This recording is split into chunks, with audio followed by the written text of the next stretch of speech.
ভালো থাকার পাসওয়ার্ড আরোগ্য নিয়ে বিশ্বজিৎ আর কল্পলাল আপনাদের সঙ্গে। জানেন, আজকের দিনে অর্থাৎ প্রত্যেক মঙ্গলবার আমরা আরোগ্যতে এমন বিষয় নিয়ে আসি যেটার জন্য আপনারা অপেক্ষা করেন। হ্যাঁ, আর আজ এমন একটা বিষয় এনেছি যে বিষয়টা নিয়ে আপনারা প্রত্যেকেই কম বেশি চিন্তিত, বিভিন্ন বয়সে চিন্তিত, ছোট থেকে বড় সবাই।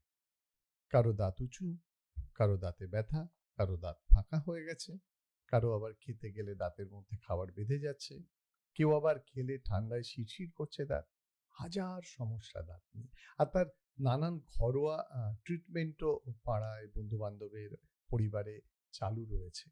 এবং সেই কারণে আমরা আজকে এমন একজনকে এনেছি, সব প্রশ্নের উত্তর তিনি দেবেন, কারণ এই দুনিয়াটা তার হাতের মুঠোয়। একেবারেই তাই। আর শীত যেহেতু বাড়ছে, তাই আপনার দাঁতের সমস্যা নানানভাবে আপনাকে আপনার জীবনযাত্রাকে ব্যাহত করছে।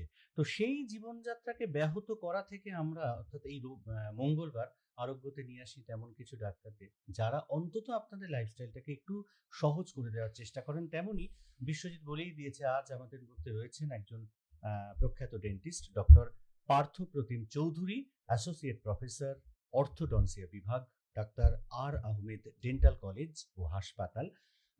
এই যে বিষয়টা আজকে তুলে ধরা হয়েছে, অর্থাৎ দাঁতের নানাবিধ সমস্যা, সেই সমস্যা অবশ্যই আপনাদের আছে এবং সেই সমস্যা নিয়ে আপনারা আসবেন আজ FM গোল্ডে বিশ্বজিৎ কল্পলালের সঙ্গে, অবশ্যই ডাক্তার পার্থ প্রতিম চৌধুরীর কাছে। কি মাধ্যমে আসবে?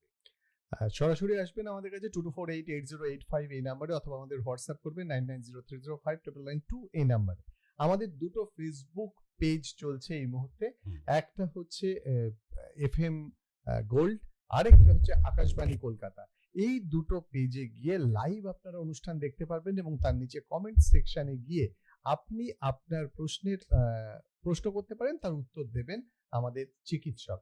আজকে অনুষ্ঠানে প্রথমেই ডক্টর পার্থ প্রতিম চৌধুরীকে স্বাগত জানাই। নমস্কার, অনেক অনেক ধন্যবাদ আজকে আপনাদের সাথে এখানে থাকতে পেরে। আমরা আমাদের অনুষ্ঠান শুরু করতে পারি। ধন্যবাদ। আমি প্রথমেই আমরা অনুষ্ঠানের নাম দিয়েছি দাঁতের যত্ন নিন, আর আমরা গান শুনেছি এর আগে ত্বকের যত্ন নিন। এই যে দাঁতের যত্ন একদম কমন, কিভাবে সাধারণত দাঁতের যত্ন নেব আমরা, তারপরে আমি স্পেসিফিক প্রশ্নে আসবো। হ্যাঁ, যেমন প্রথমেই আপনি যেটা বললেন যে আমরা সেই বিখ্যাত গান শুনেছি চন্দ্রবিন্দুর, দাঁতের যত্ন নিন, ত্বকের যত্ন নিন, সেরকম আমরা বলি যে অবশ্যই দাঁতের যত্ন নিন। কারণ ওই দাঁত, আপনি হাসবেন, দাঁত দেখা যাবে, দাঁতের যত্ন তো নিতেই হবে। খাবার চেবাবেন, দাঁতের যত্ন তো নিতেই হবে, না নিয়ে উপায় নেই। তো খুব সাধারণভাবে যদি আমি বলি যে দাঁতের যত্ন কিভাবে নেব, তখন কিন্তু প্রথমেই যে ব্যাপারটা আসে যে চিকিৎসার আগে, মানে দাঁত ট্রিটমেন্টের পর্যায়ে পৌঁছানোর আগে আমাদের কিছু প্রিভেন্টিভ মেজার্স, যেগুলো আমাদের ডেইলি লাইফে, প্রতিদিনকার জীবনে অঙ্গাঙ্গিভাবে জড়িত। সেরকম আমরা জানি যে দাঁতের যত্ন কি, সাধারণভাবে ব্রাশ করতে হয়। ব্রাশ তো করতে হয়, 100 বার ব্রাশ করতে হয়। কিভাবে ব্রাশ করবেন, কতটা সময় ধরে ব্রাশ করবেন, কি দিয়ে ব্রাশ করবেন, এইগুলো কিন্তু প্রত্যেকটা এক একটা কোয়েশ্চেন, যেগুলো অনেক ইলাবোরেটলি বলতে হয়। অবশ্যই ব্রাশ করবেন। তো এইগুলো আমি ভেঙে ভেঙে উত্তর দেব, আপনি যেভাবে বলবেন। আপনি যখন আমাকে একটু প্রভোকই করলেন, শুরুর কোশ্চেনটা ব্রাশের ক্ষেত্রে, দিনে কবার ব্রাশ করা উচিত? অনেকে 2 বার করেন, অনেকে 3 বার করেন।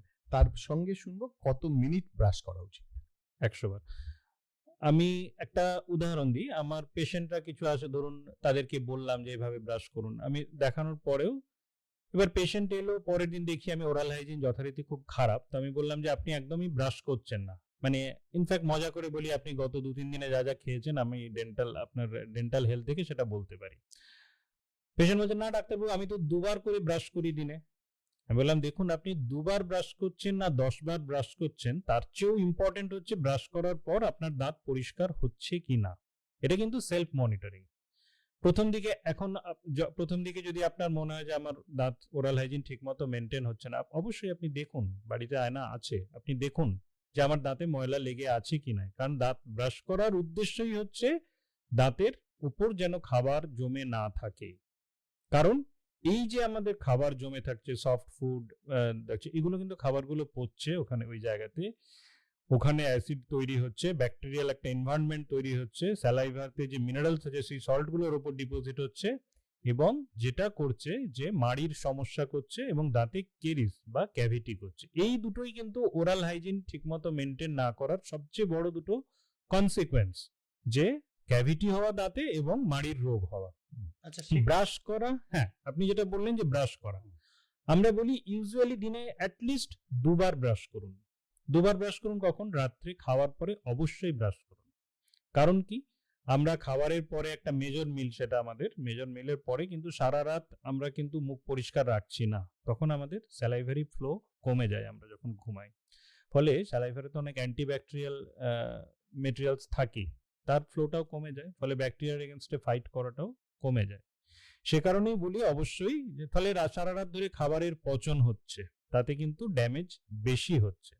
তাই জন্য অবশ্যই রাত্রে খাওয়ার পরে ব্রাশ করবেন এবং সকালে ব্রেকফাস্টের পরে ব্রাশ করবেন। এইটা আমি বারবার স্ট্রেস দিই, ব্রেকফাস্টের পরে। কারণ ব্রেকফাস্ট থেকে লাঞ্চ একটা লম্বা সময় আমাদের গ্যাপ থাকছে। ব্রাশ করার উদ্দেশ্য হচ্ছে খাবারগুলো মুখ থেকে বের করা ফলে। ফলে ব্রেকফাস্টের পরে ব্রাশ করুন, যাতে আপনার মুখ পরিষ্কার থাকে একটা লম্বা সময় ধরে। এই অদ্ভুত, মানে আমি এই জায়গাটায় আসছিলাম, আপনি বলছেন 2 বার ব্রাশ করতে। কতক্ষণ ধরে ব্রাশ করবো? 2 মিনিট না 20 মিনিট? হ্যাঁ, 100 বার 20 মিনিট নয়, এটাও একটা কমন মিসকনসেপশন, যে অনেকক্ষণ ধরে ব্রাশ করলে বুঝি ভালো হয়। হ্যাঁ, অনেকে তো আমি দেখেছি এমন দাঁত করতে, আমি বললাম ভাই এরকম করে দাঁত না করে তুমি স্কচ ব্রাইট দিয়ে বাসন মাজার মতো দাঁত মেজো না, তাতে কিন্তু লাভ হবে না, দাঁতের ক্ষতি হবে। 1.5 থেকে 2 মিনিট আমরা বলি, বেশিক্ষণ ব্রাশিং নয়। এবং ব্রাশ করার উদ্দেশ্য শুধু দাঁত পরিষ্কার নয়, দাঁতটা আছে কোথায়? হাড়ের মধ্যে, তার উপরে কি আছে? মাড়ি। গাম মাসাজ এটাও বলি, কারণ কি, তাহলে কি হয়, গাম মাসাজ বলতে আমরা দাঁতের ব্রাশটা মাড়ি থেকে স্টার্ট করব, দাঁতে ব্রাশের ব্রিসেল গুলো মাড়ির উপরে সাইডে লেগে থাকবে, সেখান থেকে ভার্টিক্যাল স্ট্রোকস। অনেকে হরিজন্টাল স্ট্রোকস দেন, সেটা কিন্তু ভুল ব্রাশিং পদ্ধতি। তাতে দাঁত কিন্তু ওই যে দেখেছেন করাত দিয়ে গাছ কাটলে কেমন হয়, ঠিক সেইভাবে কেটে যায় দাঁত। অনেক দিন করতে করতে করতে করতে দাঁত অ্যাট্রিটেড হয়ে যায়। সুতরাং 1.5 থেকে 2 মিনিট ব্রাশ করুন, গাম মাসাজ সাথে করুন ব্রাশের সাথে, এতে কারণ গাম ব্লাড সাপ্লাই বাড়বে এরিয়াতে, হ্যাঁ, তাতে ব্যাকটেরিয়াল অ্যাটাক ইনভেশন কম হবে মাড়িতে। আগে থেকে জানলে আজকে ঠিক একটা ব্রাশ সঙ্গে করে নিয়ে আসতাম, আপনি দেখিয়ে দিতেন, আর ফেসবুক লাইভে যারা দেখছে তারা দেখে নিত কিভাবে। যদি আরেকবার আপনি বলে দিন ঠিক কিভাবে ব্রাশ করা উচিত। ব্রাশ করা উচিত আমাদের সবকটা সারফেস, আমাদের দাঁতের কিন্তু অনেকগুলো আছে। আমি ফর এক্সাম্পল একটা খুব সাধারণ এক্সাম্পল আমি বলছি, আমাদের দেখবেন বেশিরভাগ ময়লা খুব বেশি জমে কোথায়? নিচের যে দাঁতগুলো আছে, নিচের দাঁতের পেছনের দিকে। আমি আমার পেশেন্ট প্রোফাইলে দেখেছি, পেশেন্ট যারা আসে অধিকাংশ ক্ষেত্রে নিচের সামনের দাঁত নড়ে গেছে। তার কারণ কি হচ্ছে, নিচের যে সামনের দাঁত, সামনের দিকে যে দাঁত, তার পেছনে আমাদের স্যালাইভারি গ্ল্যান্ডের ওপেনিং আছে, স্যালাইভারি ডাক্টের ওপেনিং আছে, ফলে সেখানে স্যালাইভারি সল্ট, বেশি সিক্রেশন হচ্ছে, ওই জায়গাতে আসছে, এবং ওই জায়গাটা সবচেয়ে নেগলেক্টেড। আপনি কি খেয়াল করে দেখবেন যে আপনি যখন ব্রাশ করেন, সামনে নিচের পাটির সামনের দাঁতের পেছনের দিকটা আপনি কতটা ব্রাশ করেন? খেয়াল করলে দেখবেন হয়তো আপনি করেনই না। ঠিক আছে, আমাদের টেন্ডেন্সি হচ্ছে প্রথমেই, আমরা যারা ডান হাতি, প্রথমেই ব্রাশ নিয়ে কিন্তু মুখের ভেতরে ঢোকে, পেছনের দাঁতের অপোজিট সাইডের বাঁদিকে পেছনের দিকের কিন্তু সাইডে সোজা চলে যায় ব্রাশটা। টিভিতে অ্যাডভার্টাইজ দেখাতো ওখানে শুরু করে বা সামনের দাঁতে শুরু করে, কিন্তু এই যে নিচের পেছনের দাঁতের সামনের নিচের পাটির সামনের দাঁতের পেছনের দিকটা, এই জায়গাটা সবচেয়ে নেগলেক্টেড। সুতরাং আমি কেন এটা এতটা বললাম, এই কারণেই বললাম যে সবকটা সারফেসকে কিন্তু ইকুয়াল ইম্পর্টেন্স দিতে হবে। আমরা বলি lingual surface, labial surface, occlusal surface, সবকটা। এবং আরো একটা খুব ইম্পর্টেন্ট জিনিস, শুধু ব্রাশ করলে হবে না, তাহলে দুটো দাঁতের মাঝখানটা কিভাবে পরিষ্কার হবে? ঠিক, তার জন্য আছে ফ্লসিং। ফ্লস মানে একটা সরু সুতোর মতো, তাতে ওয়াক্সড ফ্লস বলে। এটা প্রতিবার ব্রাশ করার পরে দুটো দাঁতের মাঝখানে ওই ফ্লসটা দিয়ে টু অ্যান্ড ফ্রো, আগে পেছনে একটা মুভমেন্ট করতে হয়, যাতে দুটো দাঁতের মাঝখানটা পরিষ্কার থাকে। রোজই করা যেতে পারে? রোজই করা যেতে পারে, রোজই করা যেতে পারে। এবং দেখবেন অনেক সময়তে অনেকে বলছেন যে ফাইবার জাতীয় খাবার খেলে বা মাংস খেলে পেছনের দাঁতের ফাঁকে আটকে যাচ্ছে, তাই জন্য ফ্লসিং করাটা আরো গুরুত্বপূর্ণ। দুটো দাঁতের মাঝখানে কিন্তু ক্যাভিটি হয় এবং প্রচন্ড বেশি ভাবে হয়, কিন্তু ওই জায়গাটা ব্রাশ দেখবেন নর্মাল আমাদের ব্রাশ সবচেয়ে কম পৌঁছায়, তাই আরেক রকমের ব্রাশ আছে ইন্টারডেন্টাল ব্রাশ, খুব সরু ব্রাশ, ওটা গালের সাইডের দিক থেকে দুটো দাঁতের মাঝখানে ঢোকাতে হয়। তাই ফ্লসিং, ইন্টারডেন্টাল ব্রাশিং এটাও কিন্তু সেই সাথে দরকার। আর একটা বোকা বোকা প্রশ্ন আমার করতে ইচ্ছে করছে, আমি জানি অনেকে এটা জিজ্ঞাসা করেন বা দোকানে গিয়ে জিজ্ঞাসা করেন, ব্রাশ যখন কিনবো ওই যে মাথাটা শক্ত না নরম, ভেরি গুড ধরনের কোশ্চেন, ইয়ে এটা থাকলে- একদমই বোকা বোকা কোশ্চেন নয়, এটা খুবই ভালো আচ্ছা, তার কোশ্চেন। সঙ্গে আরেকটা প্রশ্ন অ্যাড করে দিই, যে হ্যাঁ, ব্রাশ হ্যাঁ। কেনার সঙ্গে সঙ্গে টুথপেস্ট, মানে যেহেতু ব্রাশের প্রসঙ্গ আসছে, কি ধরনের টুথপেস্ট আমরা কিনবো? বাজারে তো হাজার একটা টুথপেস্ট, মানে কোনোটায় বলছে নুন বেশি, কোনোটায় লবণ বেশি। হ্যাঁ, মানে আমরা ঠিক। কিন্তু কোম্পানির নাম বলতে পারবো না। হ্যাঁ, ঠিক, company 100 নাম বার বলতে আমরা পারবো। বলবো না, কোম্পানির নাম বলবো না, কিন্তু কম বেশি একই রকম আমরা অ্যাডভার্টাইজ দেখতে পাই। একদমই তাই। হ্যাঁ, এবার প্রথমে আমি যদি বলি ব্রাশের কথা, ব্রাশের ইউজুয়ালি আমরা ব্রিসেলস বলি 3 রকমের হয় আর কি। হ্যাঁ, সফট ব্রাশ, মিডিয়াম ব্রাশ, মানে medium bristle, soft bristle, hard bristle. আবার একরকম এখন দেখবেন ম্যানুয়াল না, মানে এখন হচ্ছে ইলেকট্রিক টুথব্রাশ হয়। তো সব রকমের ব্রাশ ইউজ করতে, এবারে আরো একটা মিসকনসেপশন কি আছে, আপনি চেপে চেপে দাঁতের উপর খুব বেশি প্রেসার দিয়ে ব্রাশ করুন, তাহলে আর কি দাঁত ভালো ঝকঝকে হবে। ছোটবেলায় দেখেছেন অনেকে ছাই দিয়ে দাঁত মাজতো, নুন তেল দিয়ে দাঁত মাজতো, যেমন সেই ঘষে দিলে দাঁত খুব ঝকঝক করবে। হ্যাঁ, ব্যাপারটা এক রকমের গুঁড়ো দন্ত মাজন পাওয়া যেত, হুম। যেগুলো কিন্তু খুব রাফ, খড়খড়ে, হাতে নিলেই আপনি ফিল করতে পারবেন। কারণ কমন কনসেপ্ট ছিল ওগুলো যত ঘষে দাঁতে মাজা যাবে দাঁত তত ঝকঝক করবে। অ্যাকচুয়ালি এই কনসেপ্টটা একদমই ভুল, এতে দাঁতের প্রচন্ড ক্ষতি হয়। মনে রাখতে হবে দাঁতের উপরে যে আমাদের আউটার লেয়ার মানে এনামেল, এটা কিন্তু আর তৈরি হয় না। একবার ড্যামেজ হয়ে গেলে এটা ইরিভার্সেবল, একবার ড্যামেজ হয়ে গেলে এটা তৈরি হয় না। সুতরাং আমাদের দেখতে হবে সারা জীবন, ধরুন যে দাঁতটা মুখে 6 বছর বয়সে উঠছে, এটা কিন্তু আপনার যতদিন বেঁচে থাকবেন, আপনি 80 বছর বয়স অব্দি বেঁচে থাকলে এই দাঁতটাই থাকবে। ন্যাচারাল দাঁতের চেয়ে ভালো রিপ্লেসমেন্ট আর কিছু হয় না। সুতরাং আমাকে রক্ষা করতে হবে এই এনামেলটা যেন ড্যামেজ না হয়ে যায়। তার মানে এনামেলের উপর কম প্রেসার, চাপ ফেলতে হবে। তাহলে হার্ড ব্রিসেল টুথব্রাশ আমরা ইউজ করব না, সফট ব্রিসেল বা মিডিয়াম ব্রিসেল, অধিকাংশ ক্ষেত্রে আমরা বলি মিডিয়াম ব্রিসেল, অ্যাডাল্টদের ক্ষেত্রে মিডিয়াম ব্রিসেল ব্রাশ ইউজ করতে। বাচ্চাদের ক্ষেত্রে তারা তো তখন অত কন্ট্রোল পায় না, সফট ব্রিসেল, নাহলে তাদের মাড়ির ড্যামেজ হয় অনেক সময়তে। এবং টুথপেস্ট আমরা বলি যত জেল টুথপেস্ট, মানে যে পার্টিকেলস গুলো থাকে, বিভিন্ন অ্যাব্রেসিভ পার্টিকেলস বা দাঁতের মধ্যে আরো তো অনেক রকম ডেন্টিফ্রিস থাকে, সেগুলো যত ফাইন হবে পার্টিকেল সাইজ, তত স্মুথ হবে পেস্টটা, এবং আপনার দাঁতের অ্যাব্রেশন কম হবে, মানে দাঁতের ড্যামেজটা কম হবে, ওপরের এনামেলটা কম ড্যামেজ হবে। আমার এটা শুনতে শুনতে যখন আপনি একটা শব্দ বলে ফেলেছিলেন যে এখন এসছে, আমাদের আগ্রহ, যারা শুনছেন বা দেখছেন তাদেরও হুম। নিশ্চয়ই আগ্রহ আছে, ইলেকট্রিক ব্রাশটা কেমন? ইলেকট্রিক ব্রাশটা ভালো, এতে মুভমেন্ট, কিছু প্রি মুভমেন্টস থাকে এবং একটা প্রেসার সেন্সর থাকে, মানে আপনি দাঁতের উপর কতটা প্রেসার দিয়ে ব্রাশ করছেন, হ্যাঁ সেটা কিন্তু, এবং এটা অনেকেরই যাদের ধরুন মানে মোটর কোঅর্ডিনেশন, মানে অনেক স্পেশালি আমাদের বাচ্চারা থাকে বা অ্যাডাল্টরা থাকে যাদের হয়তো হাতের কন্ট্রোল সেভাবে নেই, তখন তাদের ক্ষেত্রে কিন্তু এই ইলেকট্রিক টুথব্রাশ, কারণ আপনি তো ম্যানুয়াল সেই সেন্সটা করতে পারছেন না যে আমি কোন জায়গায় কতটা প্রেসার দেব। আমরা যেটা পারি সেটা অনেকেই পারে না, বা এখন ওই যে বললাম যে কন্ট্রোলড প্রেসার এবং প্রেসার সেন্সরের জন্য ইলেকট্রিক টুথব্রাশ কিন্তু ভালো, এটা ইউজ করা যেতে পারে এখন, এবং এটা ইউজ করা হচ্ছে। এবার একটা প্রশ্ন করি, পেস্টের বিষয়টা এখন আসেনি, একটু হুম। ওই বিষয়টা একটু জেনে নিই। Paste, পেস্টের ক্ষেত্রে ওই মানে যে অনেকে জেল বলে বললেন, ফ্লোরাইড যুক্ত পেস্টের কথা। ফ্লোরাইড যুক্ত তো অবশ্যই, ফ্লোরাইড যুক্ত অ্যাডাল্টরা আমরা করি, কারণ দাঁতের যে ওপর ওই যে বললাম যে এনামেল সারফেসটা, এটা যত শক্তপোক্ত হবে, যত হার্ড হবে এনামেল সারফেস, তত কিন্তু কেরিস অ্যাটাক কম হবে, ক্যাভিটেশন তত কম হবে। আচ্ছা, এই জন্য ফ্লোরাইড অ্যাড করা হয় টুথপেস্টে, 1000 ppm একটা কনসেন্ট্রেশন থাকে। হ্যাঁ, সেই অত ডিটেলসে আমি ইলাবোরেট যাচ্ছি না, কিন্তু ফ্লোরিডেটেড টুথপেস্ট। এবং ইউজুয়ালি আমরা বলি যে বাচ্চাদের ক্ষেত্রে আগে বলা হতো যে বাচ্চাদের নন ফ্লোরিডেটেড মানে ফ্লোরাইড ছাড়া টুথপেস্ট ইউজ করতে, এবং আমরা 3 বছর বয়স অব্দি ইউজুয়ালি এখনো বলি যে নন ফ্লোরিডেটেড টুথপেস্ট ইউজ করতে, কারণ বাচ্চারা অনেক সময় দেখবেন পেস্ট গিলে নিয়েছেন। আপনি যদি নিজের ক্ষেত্রে মনে করেন, আমার তো ছোটবেলায় মনে আছে পেস্ট দিলে আমি গিলে ফেলতাম ঠিক।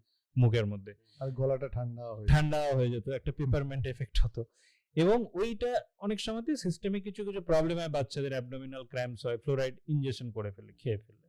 তাই জন্য বাচ্চাদের টুথপেস্টে অনেক সময় আমরা ফ্লোরাইড ইউজ করতে রেকমেন্ড করি না, 3 বছরের পর থেকে করি।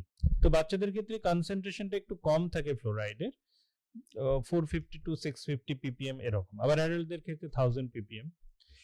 আমাদের সঙ্গে একজন বন্ধু রয়েছেন 22488085 এ কি রয়েছেন ডাক্তারের সঙ্গে সরাসরি কথা হবে। নমস্কার। হ্যালো। হ্যালো, হ্যাঁ, কে হ্যাঁ বলছেন? বলুন। আমি শ্যামনগর হাতিয়া দাসপাড়া থেকে ভীম প্রামাণিক বলছি। হ্যাঁ, বলুন।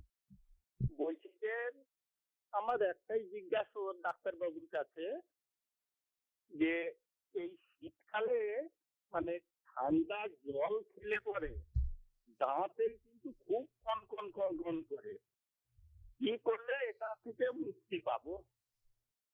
হ্যাঁ, সেইটাই আমার জিজ্ঞাসা। সঙ্গে থাকুন। শুনতে থাকুন। একদম খুব ট্রেন্ডি প্রশ্ন, কিন্তু এই সমস্যা অনেকের, ঠান্ডা জল খেলে দাঁত শিরশির করে। শীতকালীন সমস্যা। এবং যেগুলো আমরা এতক্ষণ আলোচনা করছিলাম যে কনটেক্সটে, আমরা কিন্তু এখনো আলোচনাটা এই জায়গাতেই আমাদের সীমাবদ্ধ আছে, এবং যেটা সবচেয়ে ইম্পর্টেন্ট পার্ট আমি মনে করি আজকের আলোচনার, ওই যে আপনাকে বলছিলাম যে দাঁতটা আমার 6 বছর বয়সে বেরোচ্ছে, সেটা কিন্তু আমার সারা জীবনের সাথী, তাকে কিন্তু যত্ন করে রাখতে হবে। তো তার দাঁতের এই 3টে লেয়ার থাকে আমাদের ইউজুয়ালি। প্রথমে এনামেল, সবচেয়ে হার্ড সারফেস, এবং হাড়ের চেয়েও মানে বোনের চেয়েও এনামেল হচ্ছে হার্ড। তো এনামেল হচ্ছে খুব হার্ড সারফেস। এই জন্য আমরা যখন এই যে দাঁতে ক্যাভিটি প্রিপারেশন করা কাটা হয় না, যে বার দিয়ে কাটি আমরা, ডায়মন্ড পার্টিকেলস থাকে, ঠিক আছে? তো আমি বলছি যে এনামেল উপরে থাকছে, তার নিচে থাকে ডেন্টিন, এবং তারও নিচে থাকে পাল্প, যেটা দাঁতের সবচেয়ে সংবেদনশীল অঞ্চল। দাঁতের যে ব্লাড ভেসেলস, আমরা যে একটা বলি দাঁতটা অ্যালাইভ, দাঁতটা বেঁচে আছে, দাঁতটা একটা অ্যালাইভ স্ট্রাকচার, মানে যে নার্ভ এবং ব্লাড ভেসেলস ওই পাল্পে যে পৌঁছাচ্ছে, সংবেদনশীল। আমরা যে অনুভূতিগুলো পাই, ঠান্ডা গরম সব রকমের অনুভূতি, এটা কিন্তু ওই পাল্পের নার্ভ টিস্যু ব্লাড ভেসেলস এসবের জন্যই।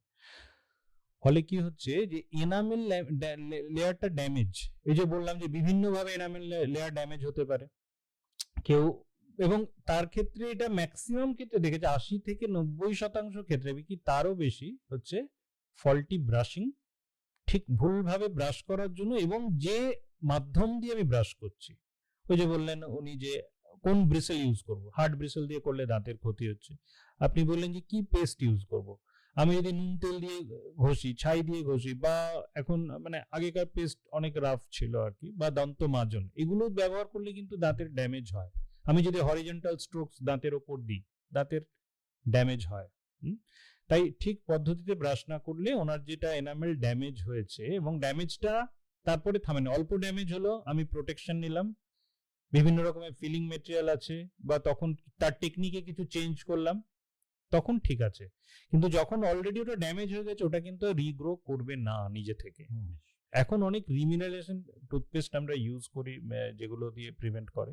তো ওনার এই শিরশিরানি ঠান্ডা জলে তখন কিন্তু খুব শিরশির করতে থাকে দাঁত, তার জন্য কিছু মেডিকেটেড টুথপেস্ট আছে, এবং ওনার দাঁতে কতটা ড্যামেজ হয়েছে সেইটার উপর ডিপেন্ড করেই কিন্তু মেডিকেটেড টুথপেস্ট ইউজ করা হবে, নাকি ওখানে ফিলিং করা হবে, নাকি ইভেন ওখানে রুট ক্যানেল করতে হবে, সেগুলো সবই ডিপেন্ড করছে কতটা দাঁত ড্যামেজ হয়েছে।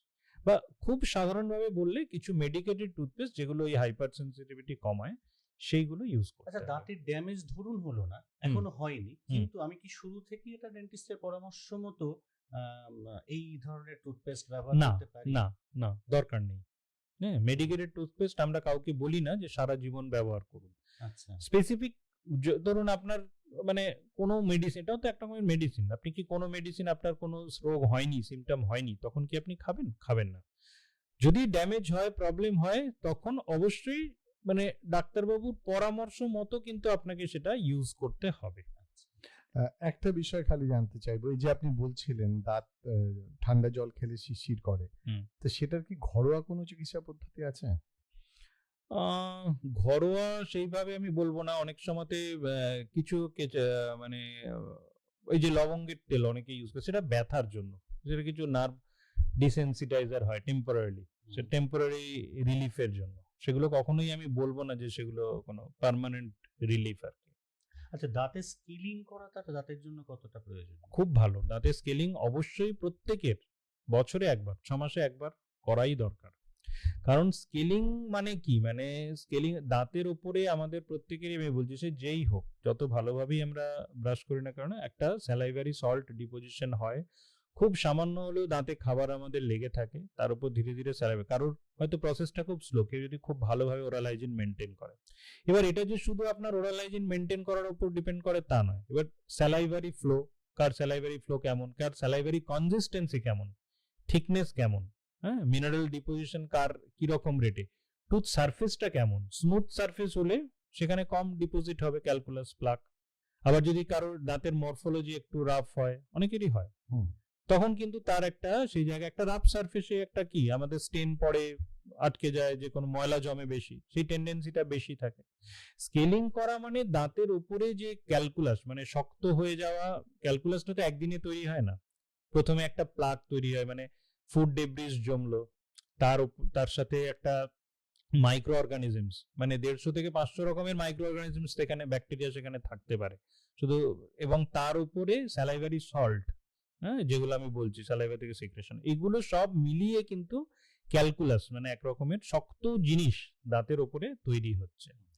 স্কেলিং এর উদ্দেশ্য হচ্ছে দাঁতের কোনো ড্যামেজ না করে এই জায়গাটাকে, এই ক্যালকুলাস যেগুলো দাঁতের উপর জমে আছে, এগুলোকে রিমুভ করা। তাই স্কেলিং কিন্তু ওরাল হাইজিন না করলে কি হবে, স্কেলিং এই ময়লাগুলো তো অ্যাকচুয়ালি ব্যাকটেরিয়াল হাব, বললাম তো 150 থেকে 500 রকমের স্পিসিস থাকে, হাজার হাজার ব্যাকটেরিয়া ওর মধ্যে আছে।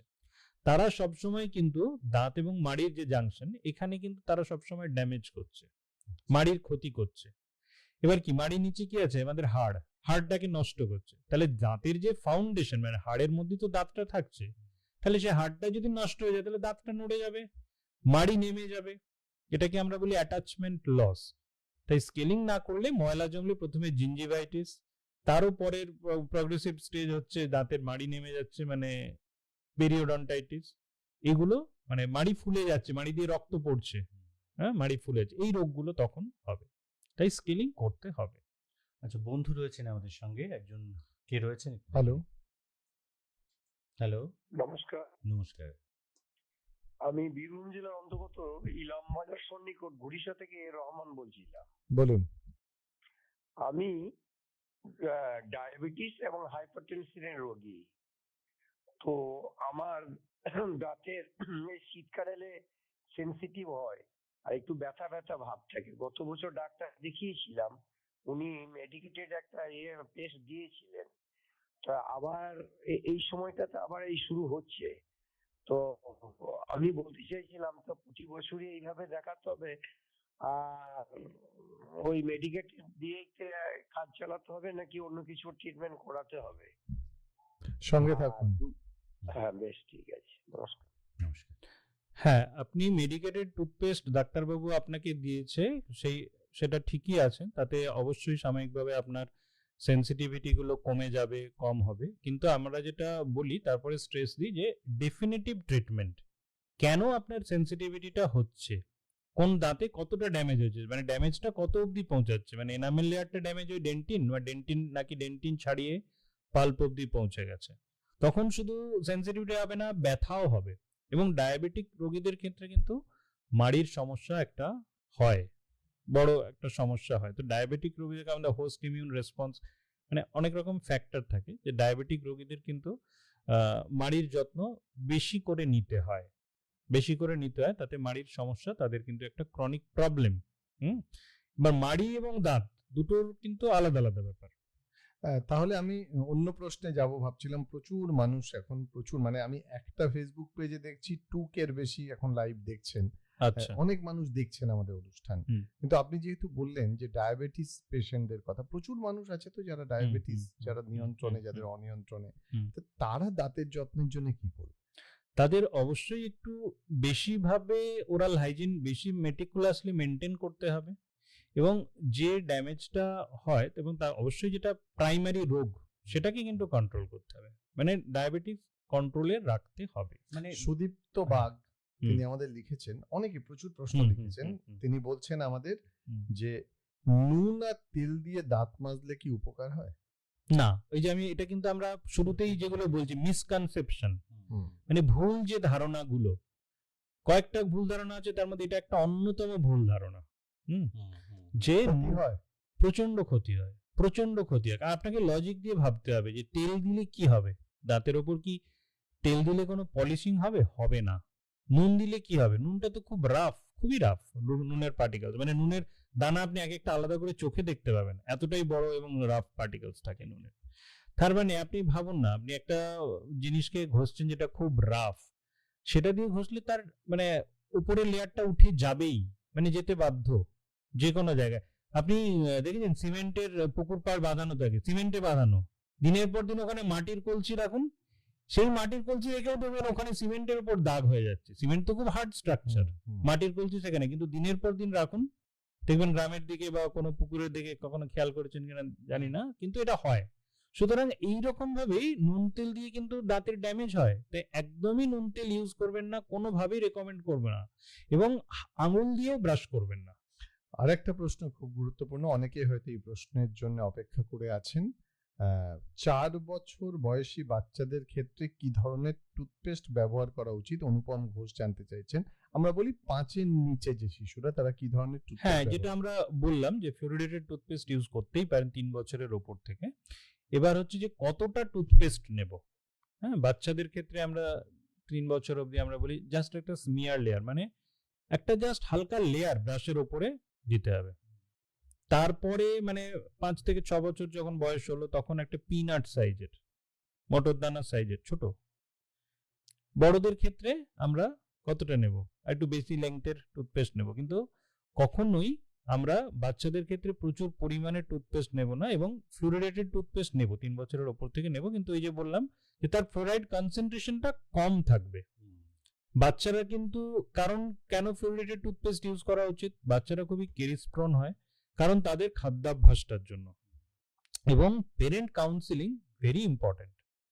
মানে বাচ্চার দাঁত, কিন্তু বাচ্চা তো জানে না যে দাঁতের যত্ন কিভাবে নিতে হয়, সুতরাং পেরেন্টসদেরই কিন্তু এটা গাইড করতে হবে।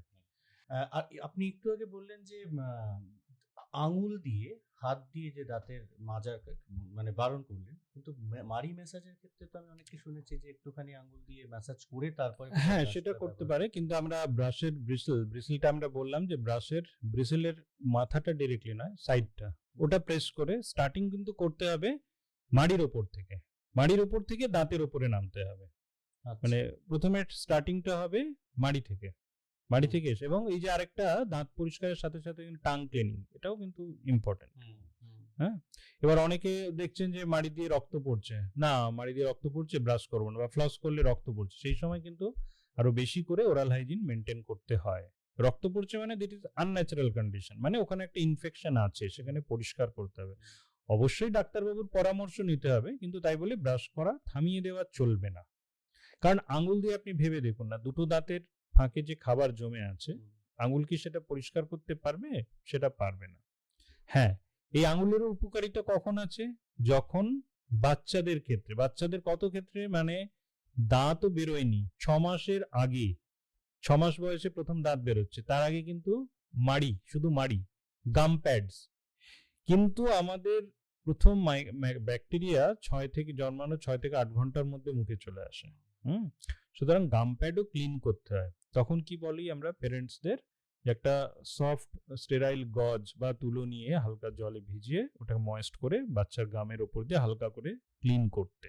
তাহলে এখানেও কিন্তু আঙুলের উপকারিতা আছে, মানে পুরো ওরাল হাইজিন প্রসিডিওর এক একটা বয়সের তো এক এক রকম, বাচ্চাদের ক্ষেত্রে এটার প্রয়োজনীয়তা আছে। অ্যাডভান্স কোনো প্রিকশন আছে কি যেটা করে অন্তত দাঁতের ক্ষয় বা মাড়ির ক্ষয় রোগটাকে প্রতিরোধ করা যেতে পারে? হ্যাঁ, সেটার মধ্যে অনেক রকম কিছু আছে, যেটা দাঁতের মাড়ির, আপনি যে বললাম যে ডায়েটারি হ্যাবিটস, হ্যাঁ, ফুড হ্যাবিটস চেঞ্জ করা দরকার, ঠিক আছে।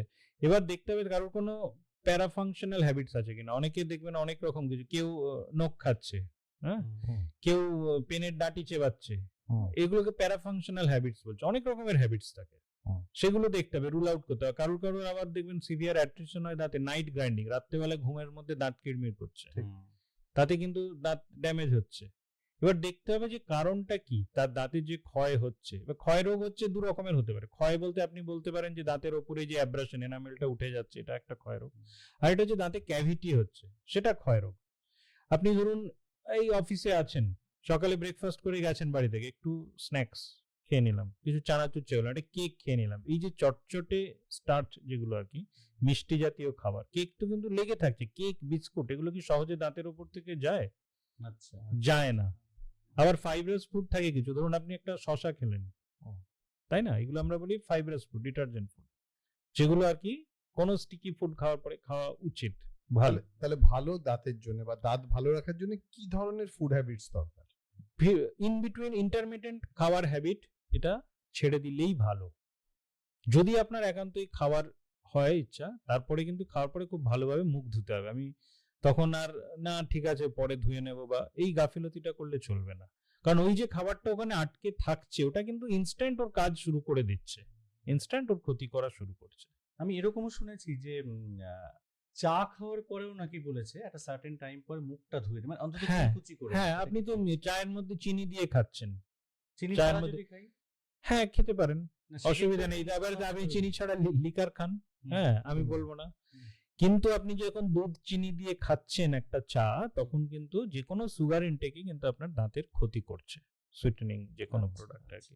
চকলেট খাচ্ছেন চটচটে, বাচ্চারা তো আরো বেশি করে খাচ্ছে, হ্যাঁ তাই জন্য তাদেরকে বাচ্চারা রাত্রিবেলায় ঘুমের সময়তে বাবা মা কি দুধের বোতল দিয়ে দিচ্ছে, তারপরে কিন্তু কেউ কি আর মানে 90% পেরেন্টস কি তারপরে আর বাচ্চাকে কুলকুচি করে, বাচ্চা ঘুমিয়ে যাচ্ছে কিন্তু সারা রাত কিন্তু ড্যামেজ করছে। আমার কাছে মানে বাচ্চারা আসে মানে 4 বছর বয়স, 3 বছর বয়স, এত সিভিয়ার সব দাঁতে ক্যাভিটি হয়ে গেছে, বাচ্চা ব্যথায় যন্ত্রণায় ছটফট করছে, এবং বাচ্চার চেয়েও তখন কষ্ট হয় দেখে বাচ্চার বাবা মাদের তাদের চোখ মুখ দেখে, কিন্তু এই যে কেয়ার, ওই কেয়ারটা কিন্তু করা দরকার।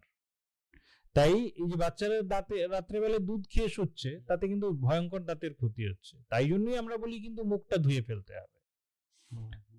এই মুহূর্তে যারা প্রশ্ন লিখেছেন তাদের মধ্যে অনিন্দ গুচ্ছাইত বলছেন, যারা পান খেয়ে দাঁতগুলো কালো করে ফেলেছে এবং বর্তমানে কিছু সমস্যার সম্মুখীন হয়েছে, তাদের দাঁত কি পরিষ্কার করা যায়? হ্যাঁ যায়, কিন্তু আপনি যদি হ্যাবিট না ছাড়েন তাহলে ওই পান খাওয়ার হ্যাবিটে আবার কদিনের মধ্যে আবার কিন্তু দাঁতে ওই ভয়ঙ্কর স্টেনটা হয়ে যাবে। নিয়মিত মাউথওয়াশ ব্যবহার করুন, এটা কি ঠিক মানে না, নিয়মিত দরকারও নেই। আমরা বলি যে কোনো মেডিকেটেড টুথপেস্ট বা মাউথওয়াশ এগুলো কিন্তু সবসময় ইউজ করার দরকার নেই।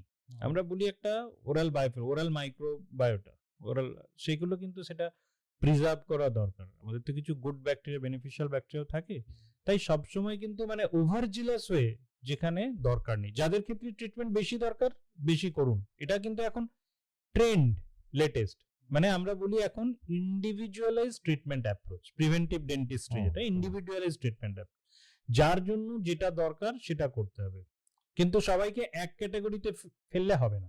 কারুর বেশি ওরাল হাইজিন মেজার্স দরকার, তার জন্য সেটা, কারুর বেশি দরকার নেই। এই যে আপনি বলছেন ক্লোরেক্সিডিন, না আপনি ইউজ করবেন না সারা জীবন, দরকার নেই। যাদবেন্দ্র পণ্ডা তিনি লিখছেন জুখিয়া বাজার থেকে, শীতে মাঝে মাঝে দাঁত শিরশির করে, আবার একটু ব্যথা হয়, থার্মোকাইন ডেপজেল ওই ব্যথা দাঁতে লাগালে কমে যায়, বারে বারে লাগালে কি ভবিষ্যতে কোনো সমস্যা হতে পারে? হ্যাঁ অবশ্যই, আমি বললাম যে কোনো মেডিকেটেড টুথপেস্ট কিন্তু লং টার্ম ইউজ করার জন্য নয়, সেটা একটা সার্টেন পিরিয়ডের জন্য।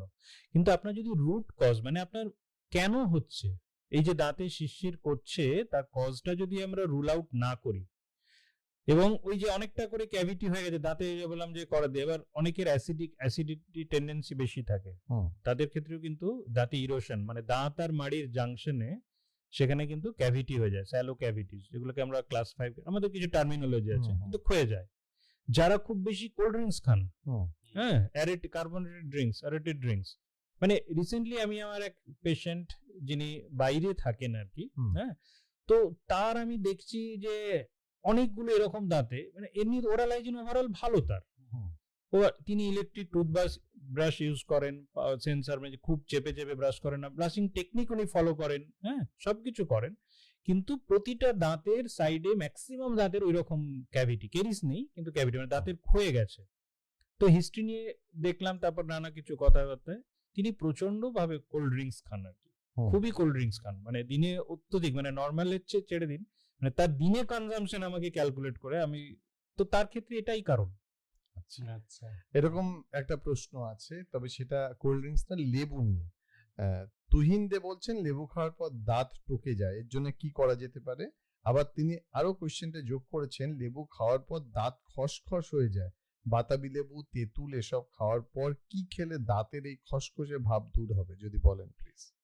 দেখুন, দাঁতের খসখসে ভাব যেটা উনি বলছেন আর কি, মানে রাফনেস লাগে, এবারে হচ্ছে যে একদিন আপনি লেবু খেলেন, আপনার দাঁত একদম টোটাল হেলদি, আপনার দাঁত ড্যামেজ হয়ে গেল, এরকম তো নয়। তাহলে তো লেবু কেউ খেতই না, টক জাতীয় খাবার কেউ খেতামই না আমরা, সেটা হয় না। মানে অবশ্যই আমি তো একই কথা বলছি যে যে কোনো খাবার খাবেন, সে লেবু হোক, তেঁতুল হোক, চানাচুর হোক, বিস্কুট হোক, মুখ তারপরে আপনাকে ধুয়ে ফেলতে হবে। এবং প্রতিবার যে খাবার পরে ব্রাশ করতে হবে তা কিন্তু নয়। ব্রাশ অবশ্যই মেজর মিলের পরে করবেন, ব্রেকফাস্টের পরে, ডিনারের পরে, কেউ কেউ লাঞ্চের পরেও করতে পারেন, কিন্তু ব্রাশিং সময়টা ওই অল্প সময়। লেবু খাওয়ার পরে আপনি ভালো করে মুখ ধুয়ে ফেলুন। এবং আপনার অ্যাসিডিটির টেন্ডেন্সি আছে কিনা এটাও কিন্তু দেখতে হবে। এই যে মুখ টকে যাচ্ছে উনি বলছেন আর কি, সেটা কেন হচ্ছে? যদি কোনো সিস্টেমিক প্রবলেমের জন্য এই মুখ টকে যাওয়ার প্রবলেমটা থাকে, যাদের খুবই মানে গ্যাস্ট্রিক, মানে কি বলবো, রিফ্লাক্স ইসোফেগাইটিস থাকে, মানে গ্যাস্ট্রিক রিগার্গিটেশন হয়, মানে অ্যাসিডিটির একটা টেন্ডেন্সি থাকে, তাদের ক্ষেত্রে কিন্তু এই মুখ টকে যাওয়া এবং দাঁতের ক্ষয়টা বেশি হয়। আচ্ছা, তাই লেবু খাওয়ার পর মুখ ধুয়ে ফেলুন আপনি ভালোভাবে, ব্রাশ করার দরকার নেই। আলাদা করে ব্রাশ করার দরকার নেই। কারণ লেবু তো এমন নয় যে কোনো স্টিকি আপনার দাঁতের উপর চিটিয়ে থাকছে, তাই ভালো করে মুখ ধুয়ে ফেলুন তারপরে। আলাদা করে খসখসে ভাব, আলাদা করে খসখসে, এবার খসখসে ভাব ওই যে বললাম যে প্রতিটার কারণ থাকতে পারে, যে ওনার দাঁত অলরেডি অনেকটা ড্যামেজ আছে। এটা যদি হয়, আমি রিকোয়েস্ট করবো যে অন্তত একবার ডেন্টিস্টের কাছে ভিজিট করুন, অন্তত একবার। আপনার যদি ডিরেক্টলি, এবং অনেক সময় আমাদের আরেকটা ভুল ধারণা যে আমার দাঁতে তো কোনো ব্যথা নেই, ঠিক, আমি কেন ডাক্তারের কাছে যাব। কিন্তু অনেক সময় অনেক রোগী, আপনি তো দেখেছেন আজকালকার দিনে ক্যান্সার কিরকম ভাবে বেড়ে গেছে, কোনো সিমটম নেই, কিন্তু আপনি যখন ডাক্তারের কাছে যাচ্ছেন বলতে এটা ফোর্থ স্টেজ, আপনি আর 1 মাস কি 2 মাস কি 6 মাস ম্যাক্সিমাম বাঁচবেন। আমরা শুরুতে সিমটম থাকে না। আমাদের সঙ্গে বন্ধুরা আছেন, বন্ধুরা আসতে পারেন আমাদের কাছে 22488085 এই নাম্বারে, অথবা আমাদের হোয়াটসঅ্যাপ করতে পারেন, যেমন করছেন 9903059992 এই নাম্বারে। এবং বন্ধু রয়েছেন অনেকক্ষণ ধরেই, আমরা তাহলে দেখে নেব, সরাসরি যাবো। কথা বলে নেব বন্ধুর সঙ্গে। নমস্কার। হ্যালো। নমস্কার, হ্যাঁ, বলুন। এখানে আছে কি অনিমেষ ভট্টাচার্য। আমার দুটি জিজ্ঞাসা। নমস্কার ডাক্তারবাবু। নমস্কার। এই যে বাজারে এই যে টুথপেস্ট, টুথব্রাশ এই পাওয়া যায়, এগুলো দাঁতের ক্ষেত্রে কতখানি নিরাপদ? আর দ্বিতীয় প্রশ্ন হচ্ছে, এখনো দেখি বয়স্ক মানুষদের মধ্যে কেউ কেউ নিম গাছের ডালকে দাঁতন হিসেবে ব্যবহার করেন, এটা কতখানি নিরাপদ যদি একটু বলেন তাহলে ভালো হয়। হ্যাঁ, নিশ্চয়ই নিশ্চয়ই। দুটো প্রশ্ন। হ্যাঁ, খুবই প্রাসঙ্গিক প্রশ্ন যে নিম গাছের ডাল, দাঁতন বাজারেও এখনো বিক্রি হয়, আমরা ছোটবেলাতেও দেখেছি। হ্যাঁ, এটা বলা হয় যে নাকি খুব ভালো, কিন্তু ওই যে বললাম যে ব্রাশের কিন্তু কোনো বিকল্প নেই। নিম গাছের ডাল দিয়ে যে দাঁতন তৈরি করে মাজা হয়, এতে কিন্তু দাঁত পরিষ্কার হয় না।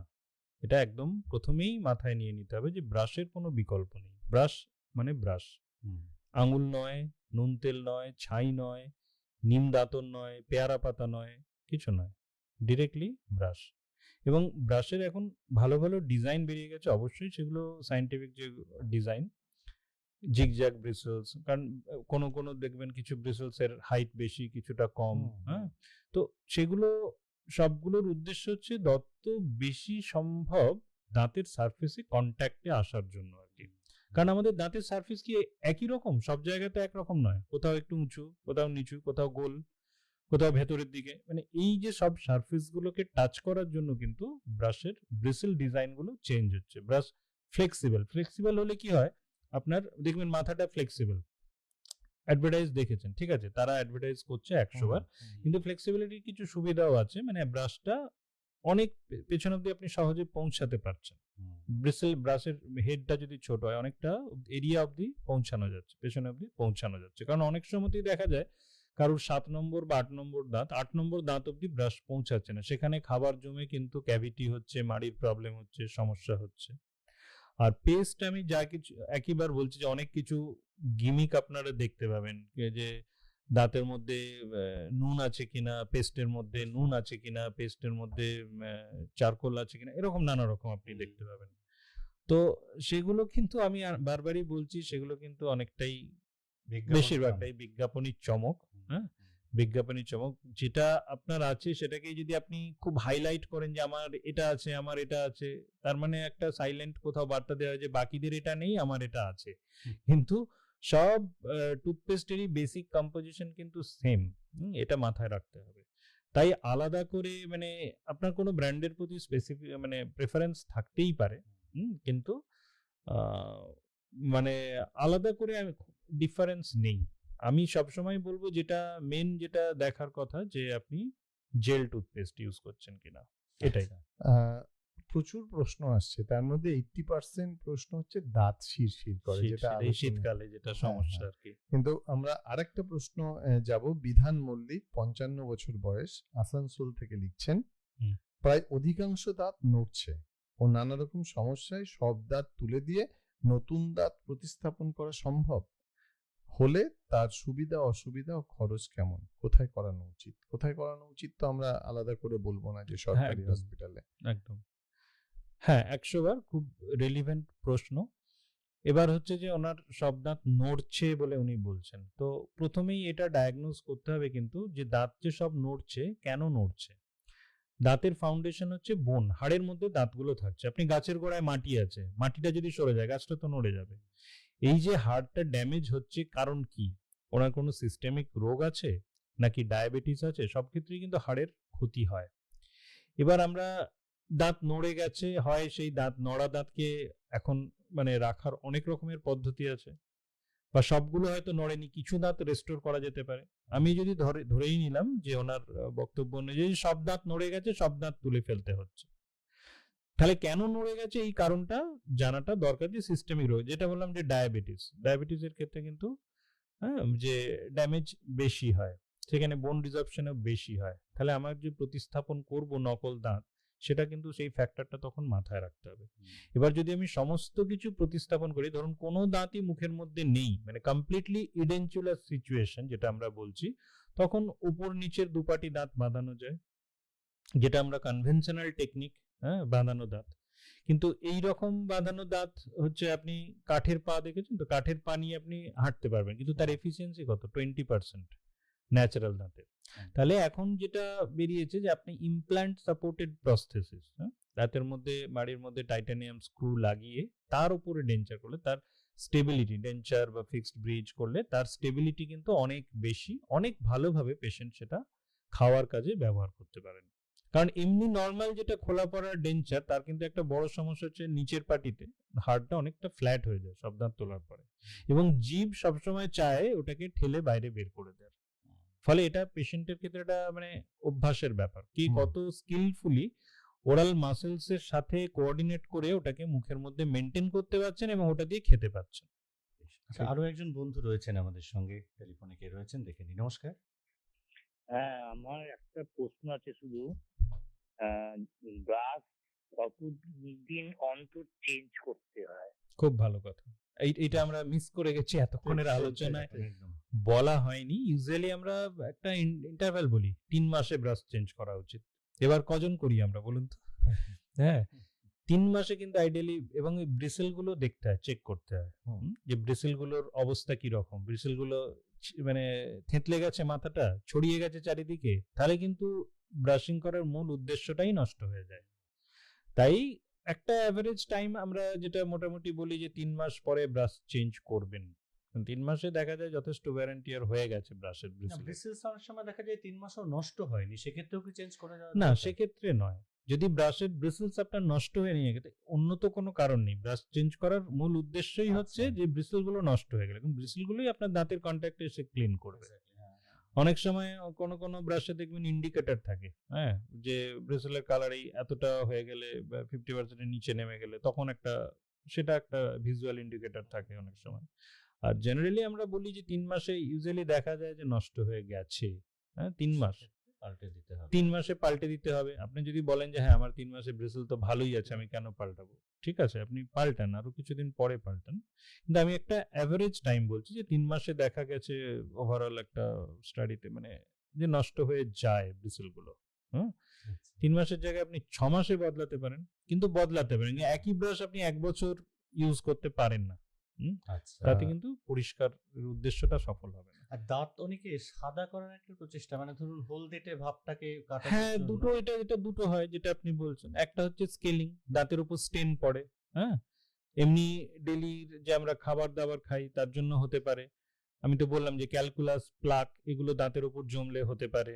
কারুর কোনো হ্যাবিট আছে, পান খাচ্ছেন বা আপনি ধরুন কোনো ওরাল টোবাকো চেন, গুটখা এরকম এরকম খাচ্ছেন, সেক্ষেত্রে দাঁতের উপর স্টেন হয়, হলদেটে ভাব আসে, সেটা অবশ্যই স্কেলিং করতে হয়।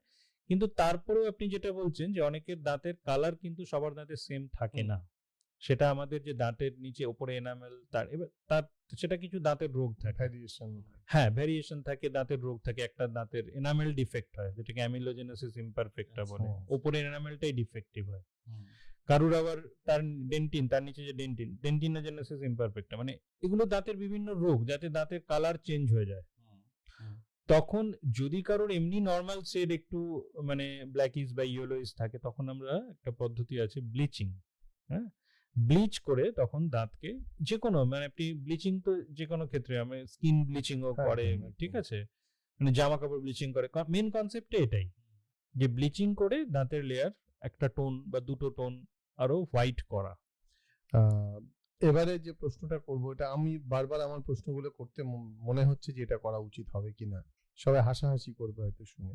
এই হাসি নিয়ে প্রশ্ন, এই যে যাদের দাঁত উঁচু, একটা দাঁত উঁচু একটা দাঁত নিচু, কোনো দাঁত বড় কোনো দাঁত ছোট, এর কি কোনো ট্রিটমেন্ট আছে? অবশ্যই। এই যে উঁচু নিচু দাঁত, এলোমেলো দাঁত, এর কিন্তু ট্রিটমেন্ট আছে। এবং আপনি কি বলবো যে এস্থেটিক্স, প্রথম যদি বলি যে আমি কেন উঁচু নিচু দাঁতের ট্রিটমেন্ট করব, না আমাকে দেখতে ভালো লাগছে না। আমাদের কথায় আছে পেহলে দর্শনধারী ফির গুন গুচারে, এক্স্যাক্টলি। ফলে first impression is the last impression, মানে আপনি কেমন ভাবে প্রেজেন্ট করছেন নিজেকে।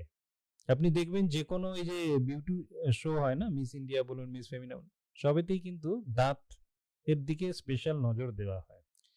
অত দূর যেতে যেতে হবে না, আমাদের ডে টু ডে লাইফে আমরা কারোর সাথে ইন্টারঅ্যাক্ট করছি, এস্থেটিক্স, তাহলে উঁচু নিচু দাঁত যখন থাকছে আমাদের অবশ্যই এস্থেটিক্স কম্প্রোমাইজড হচ্ছে, দেখতে ভালো লাগছে না, সেটা একটা প্রাইমারি কারণ ট্রিটমেন্ট করানো। নিচু করা যায় 100 বার। তবে অনেক জায়গায় ভুল যেটা করে যে উঁচু দাঁত উঁচু আছে, পেশেন্ট গেছে হয়তো কোয়াক, প্রচুর কোয়াক আছে তো ডেন্টিস্ট্রিতেও, দাঁত কেটে দিল, একটু উখো ফাইল হয় না, ঘষে দিল, দাঁত কেটে ছোট করে দিল, মানে অ্যাজ ইফ দাঁতটাকে কেটে ছোট করে দিলে উঁচু দাঁতটা নিচু লাগবে, এরকম আমরা অনেক পেশেন্ট পাই। তা নয়, প্রপার ট্রিটমেন্ট আছে।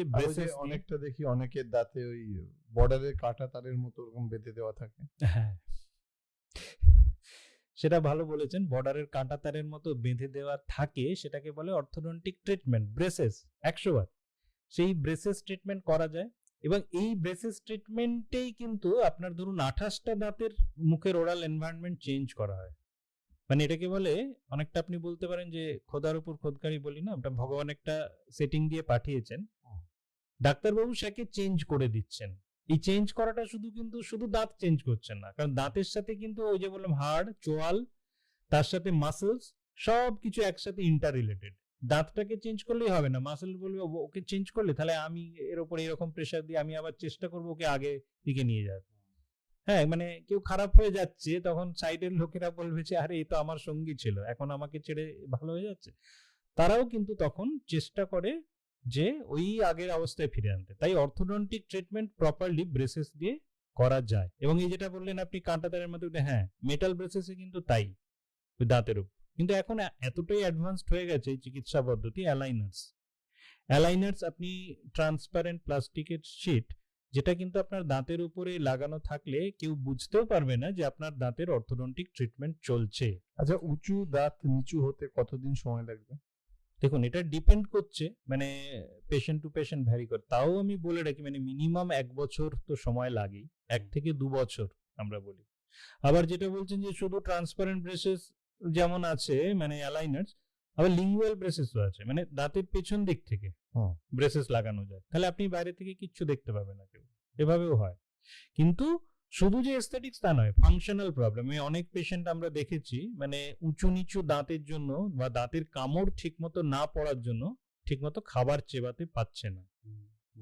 অনেকে দেখবেন ওপেন বাইট, মানে উপরের দাঁত নিচের দাঁতকে আর ওভারল্যাপই করছে না, ফাঁকা, আবার ঠিক। এমনও দেখা গেছে তারা টেনে কামড়ে কিছু ছেড়ে খেতে পাচ্ছে না, বা স্পিচ কথা বলছে থুতু চেটাচ্ছে, হ্যাঁ বা কোনো শব্দ দন্তবর্ণ যেগুলো, হ্যাঁ ঠিক আছে, কোনো শব্দ ঠিকমতো উচ্চারণ করতে পারছে না, কথায় জড়তা। এবং এটা যে কতটা সিভিয়ার হয়, মানে সেটা যে ফেস করে, যেহেতু আমরা এরকম পেশেন্ট অনেক ফেস করেছি, তাদের প্রবলেম গুলো বুঝি। হুম। হ্যাঁ প্রশ্ন করেছেন অরিন্দাম মন্ডল, নবদ্বীপ থেকে, বয়স 53। আমার দাঁতে কেভিটি বা ফুটো হয়েছে, এটা কি দাঁত না তুলে কি করা যাবে? অবশ্যই ফিলিং করা যাবে। হ্যাঁ, প্রাথমিকভাবে ফিলিং করা যাবে, এবং কতটা অবধি ডিপ অবধি ক্যাভিটিটা গেছে। যদি পাল্প অবধি পৌঁছে যায়, ডেন্টিনের একদম পাল্পের কাছাকাছি বা পাল্প অবধি পৌঁছে যায়, আপনার যদি নার্ভ এফেক্টেড হয়, সেক্ষেত্রে রুট ক্যানেল ট্রিটমেন্ট করে দাঁতটাকে বাঁচানো যাবে। রুট ক্যানেল ট্রিটমেন্ট করে ক্রাউন করতে হয় রেস্টোরেশন করার জন্য, হুম। অবশ্যই বাঁচানো যাবে দাঁত। দাঁতের আচ্ছা। গঠন নিয়ে একটা একটু আগে যেটা বলছিলেন যে হুম। এমনও দেখা গেছে অনেকে কথা বলতে গেলে না দাঁতের প্রবলেম, মানে দাঁতের গঠনটাই এমন যে বারবার জিভে কামড় পড়ছে, এবং এমনও হয়েছে জিভে কামড় পড়তে পড়তে জায়গাটা মানে ব্লিডিং হচ্ছে আর কি। এখন সেক্ষেত্রে এই ধরনের দাঁতের সলিউশনে কিভাবে আসতে পারবে? এই ধরনের দাঁতের দেখুন দুটো মেন প্রবলেম, মানে একটা হচ্ছে অ্যালাইনমেন্ট ঠিক নেই। ধরুন আমি এই যে আপনি বলছেন জিভের কামড় বা গালের কামড়, আমি দেখেছি 8 নম্বর দাঁত আমাদের যেটা আক্কেল দাঁত বলি, এটা কিন্তু বেরোয় 18 বছর বয়সে। তো যে প্রবলেমটা এই কয়েকদিন আগে আমি এক পেশেন্ট, একটি ছেলে ছিল আমার কাছে, তার প্রবলেম ওটাই যে হঠাৎ করে তার গালে কামড় পড়ছে প্রচুর, কারণ ওই 8 নম্বর দাঁতটা একটু গালের দিকে সরে বেরিয়েছে। আর নিচের আক্কেল দাঁত কি সবার 18 বেরোয় না কারো বেশি? যাদের বেশিতে বেরোয়, হ্যাঁ অনেকে বেরোয় না, না বেরোলে তার আক্কেল নেই। না বেরোলে তার আক্কেল নেই, কিন্তু যখন সেই দাঁত জানান দেয় তখন আক্কেল গুড়ুম একদম। হ্যাঁ, তো এখন কি হচ্ছে আমাদের দেখবেন উইথ টাইম অনেকের 8 নম্বর দাঁতগুলো বেরোচ্ছেই না। এটা আমার একটা, যদি বলেন যে একটা লং টার্ম ইভলিউশনারি প্রসেস, মানে আগে মানুষের চোয়ালের সাইজ বড় ছিল, সব দাঁত উঠতো, তো অনেক এগুলোতে ইভলিউশন একদিন হয় না, কিন্তু এখন যেটা দেখা যাচ্ছে অধিকাংশ সময় 8 নম্বর দাঁতগুলো বেরোচ্ছেই না, হাড়ের মধ্যে আটকে থাকছে। অনেক সময় কোনো দাঁত, পার্মানেন্ট দাঁত মিসিং টোটালি, ওপরে ল্যাটারাল ইনসাইজার আমরা বলি, মিসিং নেই দাঁতটা। আবার বাচ্চাদের এখন খুব ক্রাউডিং হচ্ছে, ক্রাউডিং মানে একটা দাঁতের উপর দুধের দাঁত তো ফাঁকা ফাঁকা থাকে, এটাই হচ্ছে নর্মাল, কারণ পরে যখন পার্মানেন্ট দাঁত বেরোয় সেগুলো সাইজে বড়। না ওই যে যেটা বলছে যে দাঁতটার মানে এমন ভাবে গঠনটা রয়েছে যে ক্ষেত্রে হয়তো তার সূচল মানে হয় না জিভের মধ্যে লাগছে, হ্যাঁ জিভের মধ্যে লাগছে, কেটে বা কিছু- কেটে ওটাও হয়। হ্যাঁ, এবার দাঁতটা ধরুন আমি ফর এক্সাম্পল বলছি, আমাদের 3 নম্বর দাঁতটা ক্যানাইন, যেটাকে আপনারা গজ দাঁত বলছি, সেটা বাইরের দিকে বেরিয়ে আছে। আমি অনেক পেশেন্ট দেখেছি তার বারবার যখন তিনি খাওয়া দাওয়া করেন, নিচের ঠোঁটে কামড় পড়ে যায় বা জিভে কামড় পড়ে যায়, দাঁতটা একটু লিঙ্গুয়ালি মানে ভেতর দিকে আছে, জিভে কামড় পড়ে যায়, তখন কিন্তু অ্যালাইনমেন্ট ঠিক করতে হবে। দাঁত তুলে দেওয়াটা তো সলিউশন নয়, তাহলে আমি দাঁত তুলে দিলাম ওইটা ব্যাস, ঝামেলা নেই। হ্যাঁ, ওই যে কথায় বলেন দুষ্ট গরুর চেয়ে শূন্য গোয়াল ভালো, দুষ্ট দাঁতের চেয়ে শূন্য চোয়াল ভালো। এক্ষেত্রে দাঁত তুলছেন না, এখানে আমরা তুলছি না, অ্যালাইনমেন্টটা ঠিক করে দিচ্ছি দাঁতের। আচ্ছা, রুট ক্যানেল একটা দীর্ঘ প্রক্রিয়া, মানে এটা কি কম সময়ে করা যায়? হ্যাঁ করা যায়, আর যে আপনি দাঁতে single root sitting canal করতে হয়েছে পারেন। সেটাকে আবার করা যায় সেকেন্ড টাইম? যদি সেই দাঁতে প্রবলেম হয়, যদি সেই দাঁতের প্রবলেম হয়, রুট ক্যানেল কিন্তু খুবই সাকসেসফুল ট্রিটমেন্ট, কিন্তু এমন নয় যে ফেলিওর হয় না। এখন যদি ফেলিওর হয় তাহলে রিরুট ক্যানেল করা যেতেই পারে, করতে হয়, কোনো কোনো ক্ষেত্রে করতে হয়। এই মুহূর্তে বন্ধু আছেন, সরাসরি যাব তার কাছে। হ্যালো, হ্যালো, বিশ্বজিৎ দাদা, কল্পনাথ দা, হ্যাঁ বলুন। বলছি দাদা, ডাক্তারবাবুকে নমস্কার জানাই। ডাক্তারবাবুকে নমস্কার বলছি, নমস্কার। হ্যাঁ ডাক্তারবাবু বলছি, ডাক্তারবাবু আমার না সামনে দুটো দাঁত, হ্যাঁ মানে সামান্য একটু ফাঁকা ছিল, কিন্তু অনেকেই বলে বিরাজ দিয়ে দাঁত মাজতে মাজতে সামনের দাঁতটা বেশি ফাঁকা হয়ে যাচ্ছে। কি করব বলুন তো ডাক্তারবাবু, দাঁত বার করতেই তো আমার লজ্জা করে। ঠিক আছে, আপনি শুনতে থাকুন, ডাক্তারবাবু নিশ্চয়ই সমাধান করবেন। হ্যাঁ একদম একদম, মানে দাঁত দেখাতে লজ্জা পেলে তাহলে আর আমরা আছি কি করতে। হ্যাঁ, আমরা দাঁতের ডাক্তারবাবুরা কিন্তু এগুলোই ঠিক করি, কিন্তু আপনি যে প্রবলেমটা বললেন এটাও কিন্তু একটা খুব কমন প্রবলেম, এবং আমি অনেক পেশেন্ট এরকম পাই যে দাঁতের মাঝে হয়তো কম বয়সে অল্প একটু গ্যাপ ছিল, সেই গ্যাপটা কিন্তু বয়সের সাথে সাথে বাড়ছে। সেই সময় তারা খুব উদ্বিগ্ন হয়ে যায়, কারণ তাদের তো এই এস্থেটিক প্রবলেমটা মানে দেখতে খারাপ লাগার প্রবলেমটা আগে ছিল না, দাঁত ফাঁক হয়ে সেটা বেশি লাগছে, অসুবিধা হচ্ছে। তো দাঁত ফাঁক হয়ে যাচ্ছে মানে বুঝতে হবে সেখানে একটা আনন্যাচারাল ফোর্স সেই দাঁতের ওপরে আসছে কোনোভাবে। এই মুহূর্তে যে দুটো প্রশ্ন করব যারা আছেন আমাদের সঙ্গে, আহ, শান্ত সুজন তিনি বলছেন আমার মা থাইরয়েড এবং নার্ভের ওষুধ খান, উনি কি এমন অবস্থায় দাঁতের অপারেশন করাতে পারেন? আচ্ছা, এই বিষয়টার পরে আপনি যে বিষয়টা নিয়ে আপনি আলোচনা করছিলেন Exactly. সেইটা আমি শেষ করে নিই আগে, যে দাঁতের মধ্যে গ্যাপ বেড়ে যাচ্ছে। হুম। এবার সেটা ওই যে বললাম যে কেন বেড়ে যাচ্ছে, অধিকাংশ ক্ষেত্রে মানে দাঁত যে আমাদের বেড়ে যাচ্ছে মানে দাঁতটা মুভমেন্ট হচ্ছে ওই জায়গাতে, তাই তো, মাইগ্রেশন হচ্ছে, মুভমেন্ট হচ্ছে। কেন মুভমেন্ট হচ্ছে? বারবারই বলছি যে দাঁতটা থাকছে হাড়ের মধ্যে, ঠিক আছে? তো সাপোর্টিং স্ট্রাকচার যদি শক্তপোক্ত না হয়, দাঁতটাকে সেই জায়গায় ধরে রাখার মতো যথেষ্ট শক্তপোক্ত না থাকে, তাহলেই কিন্তু দাঁতটা মাইগ্রেট করবে। নর্মালি কিন্তু করে না। করে কি, সবার দাঁত কি মুভ করে যাচ্ছে? বয়সের সাথে সাথে করছে না। কিন্তু যাদের করছে তাদের নিশ্চয়ই আন্ডারলাইং পিরিয়ডন্টাল মানে গাম প্রবলেম আছে, নিশ্চয়ই দীর্ঘদিন ধরে মাড়ির সমস্যা হচ্ছে। সেই মাড়ির সমস্যাটা শুরুতে নেগলেক্টেড, ব্যথা হয়নি, রক্ত পড়েনি, সমস্যা হয়নি, পেশেন্ট কিছু টের পায়নি। সেটা বাড়তে বাড়তে কিন্তু মাড়ি ছাড়িয়ে আন্ডারলাইং বোন, নিচে যে হাড়, সেই অ্যালভিওলার বোন, সেখানে পৌঁছেছে। ব্যাকটেরিয়াল অ্যাটাকে সেই হাড় ক্ষয়ে গেছে। ফলে দাঁতটা কিন্তু সেই পেরিওডন্টাল ফাইবারস গুলো, মানে দাঁত এবং হাড় তার মাঝখানে কিন্তু কিছু ফাইবারস থাকে, মানে দাঁতটা যে ধরে থাকবে হাড়ের ভেতরে, ওটা একটা সকেটের মধ্যে থাকে। তো পেরিওডন্টাল ফাইবারস গুলো নষ্ট হচ্ছে, ফলে দাঁতটাকে সে জায়গায় ধরে রাখতে পারছে না, ফলে দাঁতটায় গ্যাপ হচ্ছে। তাহলে প্রথমেই ওই আন্ডারলাইং কজটা খুঁজে বের করতে হবে যে এই মাড়ির সমস্যাটা হচ্ছে। এরপরে কিন্তু ওই গ্যাপকে বন্ধ করা যায়। ওই গ্যাপটা যদি অনেক বেশি হয় তাহলে কিন্তু সেই দাঁতগুলোকে আবার কাছাকাছি আনা যায়, এবং যদি অল্প নড়ে যায় দাঁতটা, বা ওই গ্যাপটা যাতে আবার ফিরে না আসে, তাই জন্য যেটাকে বলে স্প্লিন্টিং। মানে আপনি ধরুন অনেকগুলো জিনিসকে যদি একটা দাঁত নড়ছে বা একজন কেউ সামনে পেছনে করছে, তাহলে আমি যদি 3-4 জনকে একসাথে বেঁধে দিই, তাহলে কিন্তু সেই তারা মুভ করতে পারবে না, সেই জায়গায় স্টেবল থাকবে।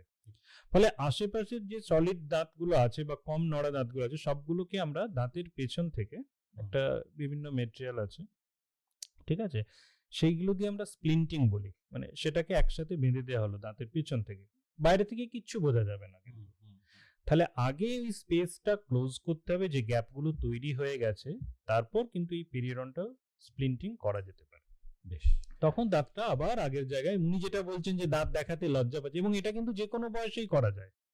দাঁতের গ্যাপ ক্লোজ, এবং তার জন্য সব সময় যে ওই মেটালের মানে বর্ডারের মতো তার কাটা বেঁধে দিতে হবে তা নয়। অ্যালাইনার্স বা অন্য অনেক রকম পদ্ধতি আছে যেগুলো গ্যাপটা বন্ধ করে দেওয়া যায়। এবারে আরো সুন্দর সুন্দর মজার মজার প্রশ্ন আসছে। যে প্রশ্নটা করেছিলেন বন্ধু, যে মায়ের অপারেশন করানো, হ্যাঁ, উনি করতে পারবেন, Thyroid, করতে পারবেন, আচ্ছা, করতে পারবেন। আচ্ছা, এইবার বলছি এই প্রশ্নটা তো বেশ মজার প্রশ্ন, মানে সুপারি ছাড়া পান খেলে কি দাঁতের ক্ষতি হয়?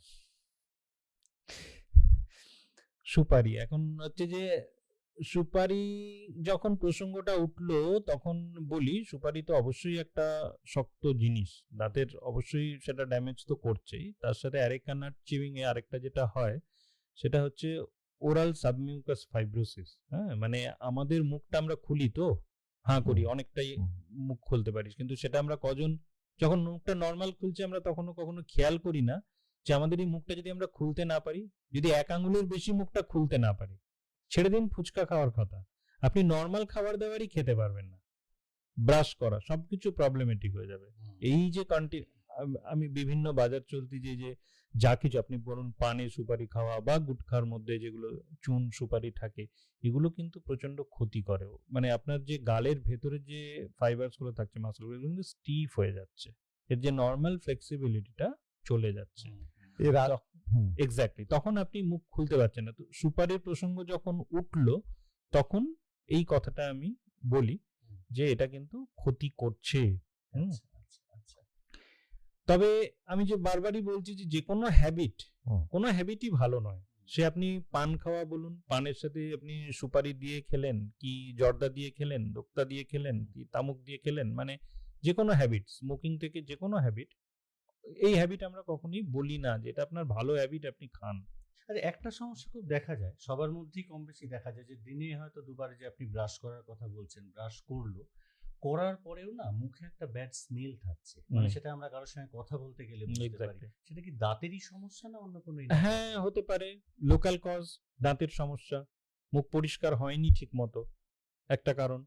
বা আপনি মনে করছেন যে আমি ব্রাশ করছি ঠিক মতো, কিন্তু আপনার দাঁতে যে ক্যালকুলাস জমে আছে সেটা কিন্তু নর্মাল ব্রাশিং আর যায় না। তখন যতক্ষণ না আপনি স্কেলিং করাচ্ছেন, ওই শক্ত ময়লাটা কিন্তু আপনি চেষ্টা করেও ব্রাশ দিয়ে তুলতে পারবেন না।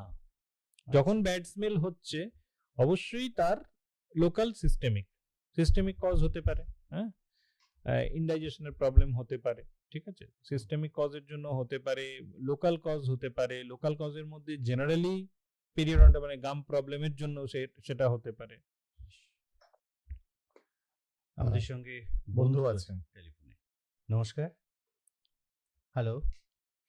না ছিলেন এতক্ষণ। হ্যাঁ, আমরা বেশ কিছু প্রশ্ন আছে, কিন্তু মনে আছে এর আগে আমার পাশে মৌসুমী ছিল। মৌসুমী আজকে নেই, কিন্তু মৌসুমীর একটা প্রশ্ন এসেছে। আচ্ছা, বন্ধু কিন্তু চলে ফেসবুক এসেছেন, আমরা পেজে। কি বন্ধুর সঙ্গে কথা বলিনি? চলে হ্যাঁ। এসেছেন। নমস্কার। হ্যালো। হ্যালো। হ্যাঁ, হ্যাঁ দাদা, আমি ফাইল ব্যালেন্স বলছি বেলঘরিয়া থেকে। ফাইল বলুন। ব্যালেন্স বলুন। হ্যাঁ দাদা, বলছি যে ডাক্তারকে একটা প্রশ্ন করবো যে দাঁতের উপরে যে এনামেল গুলো থাকে, তো কখনো আমরা দেখি যে সেই এনামেল গুলো নষ্ট হয়ে গেলে কখনো হলুদ কালার হচ্ছে, কখনো বা বিভিন্ন কালার, গোল্ডেন কালার, আবার সবুজ কালারও হয়ে যায়। তো ডাক্তারবাবুকে এটাই প্রশ্ন করবো যে কোন কোন জিনিসের ফলে এফেক্ট গুলো হচ্ছে, মানে হলুদটাই বা কিসের এফেক্টে, সবুজ রংটাই বা কিসের এফেক্টে, গোল্ডেনটাই বা কিসের, মানে প্রত্যেকটা কি আলাদা আলাদা effect? আর আরেকটা প্রশ্ন করবো ডাক্তারবাবু, যে সেন্সিটিভিটি যে আছে দাঁতের ক্ষেত্রে, তো খুব ঠান্ডা খুব গরম এই দুটো জিনিস খাওয়া যায় না শুনেছি, বাট কি কি খেতে পারবো এই সেন্সিটিভিটির ক্ষেত্রে? বেশ, শুনতে থাকুন। ওই একই দাঁত যাতে শিরশির করে কি খেতে শিরশির পারবে? করে, মানে শীতকালে প্রোগ্রাম করলে, মানে এটা আমাকে প্রশ্ন। কমন কোশ্চেন বুঝে নিতে হবে যে এটা Sensitivity। কোশ্চেন আমার কোশ্চেন ব্যাংক রয়েছে এখানে, মানে পরপর ঘড়ির কাঁটা দেখছি আর ভাবছি। আবার যারা আসছেন, অনবরত আসছেন, তাদেরকেও মাঝে মাঝে নিতে হচ্ছে তাদের প্রশ্ন। নিশ্চয়ই। সেনসিটিভ এনামেলের আপনি যেটা বললেন কালার, মানে এমন নয় যে এনামেলের কালার খুব সহজেই মানে চেঞ্জ হয়। তাহলে তো আমরা প্রতিদিন, মানে ভারতীয়রা তো আমরা মশলাদার খাবার খাই, হলুদ ছাড়া কি আমাদের খাবার হয়?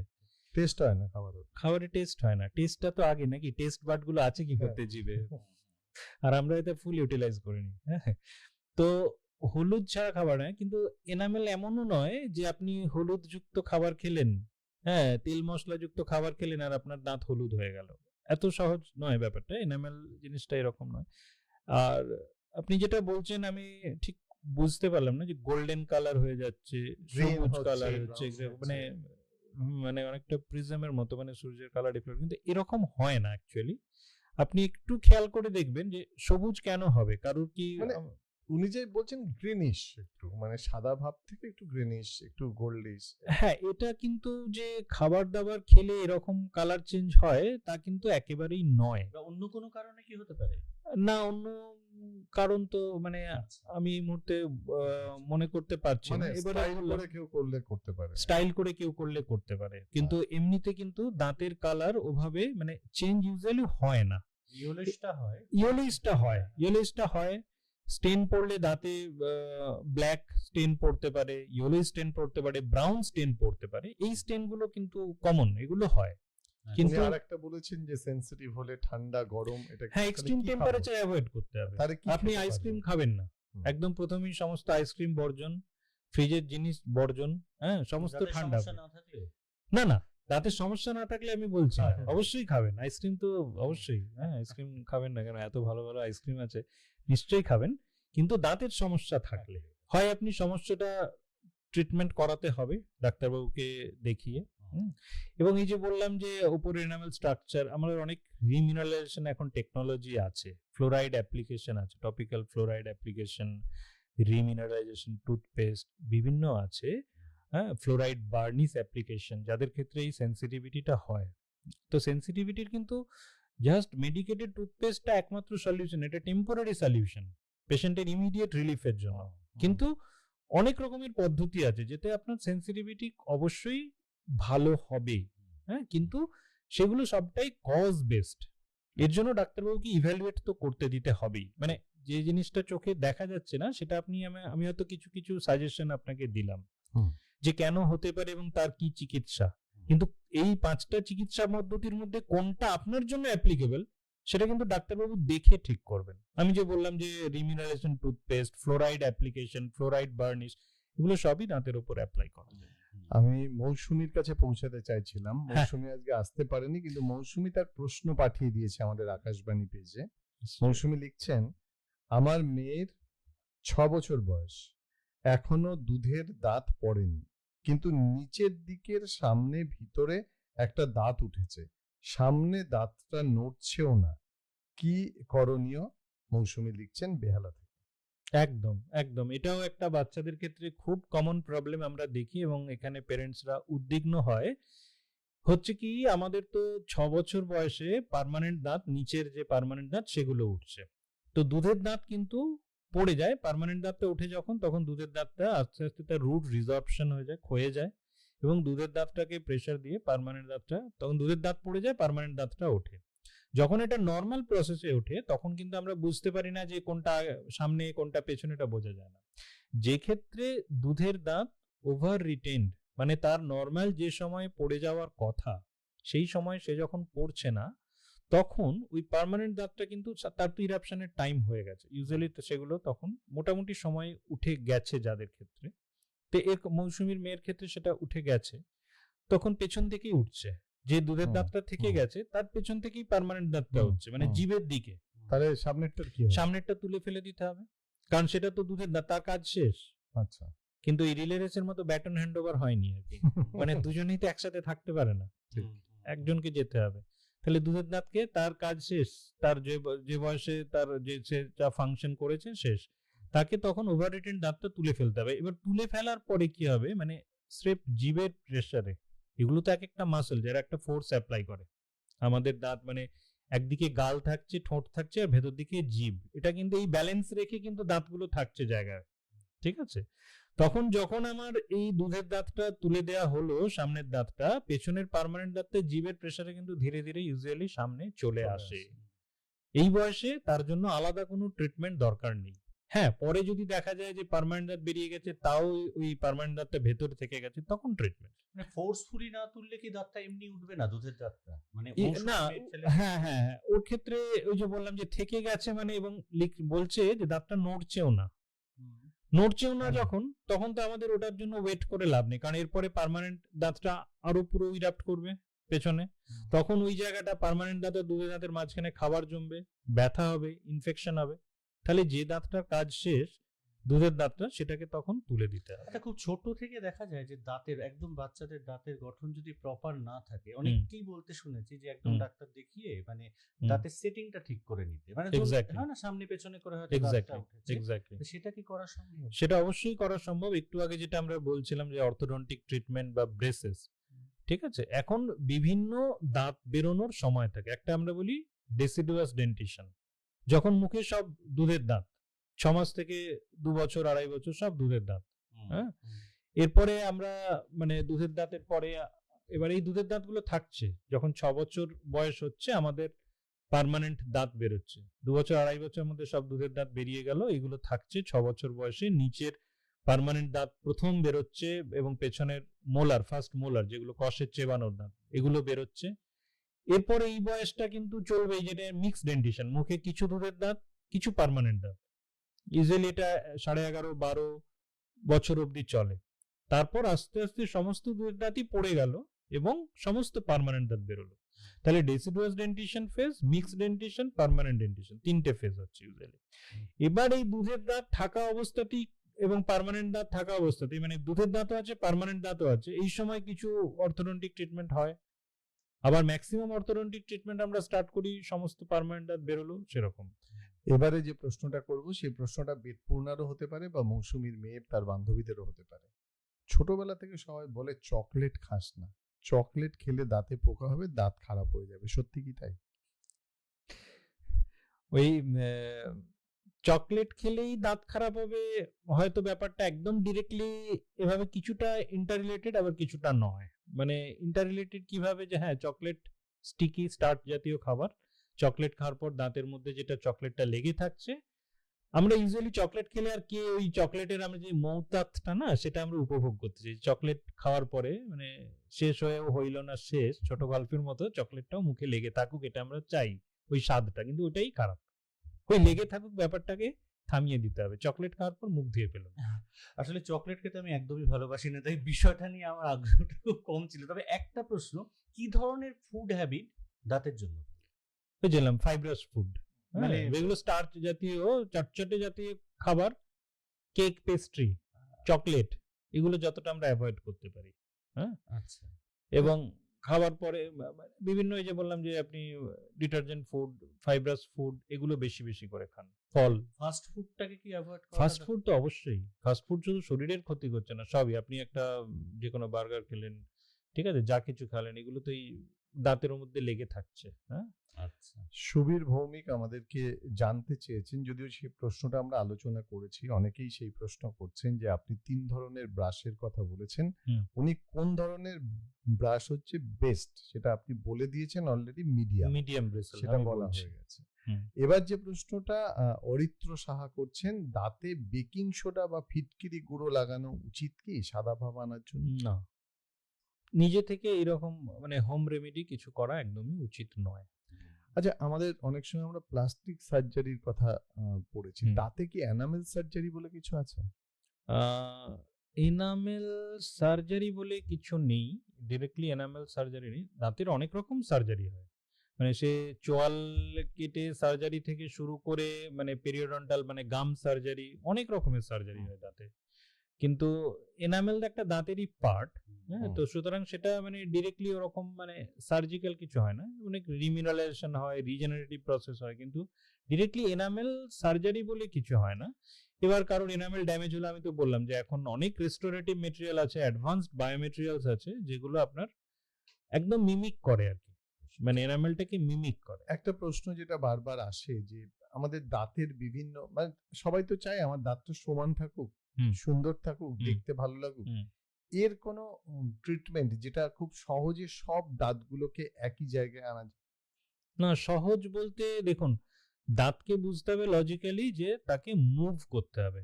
একটা জায়গা দাঁত যেখানে উঠেছে সেখানে মুভ, সেখান থেকে যদি অন্য জায়গায় মুভ না করে তাহলে সে সমান হবে না।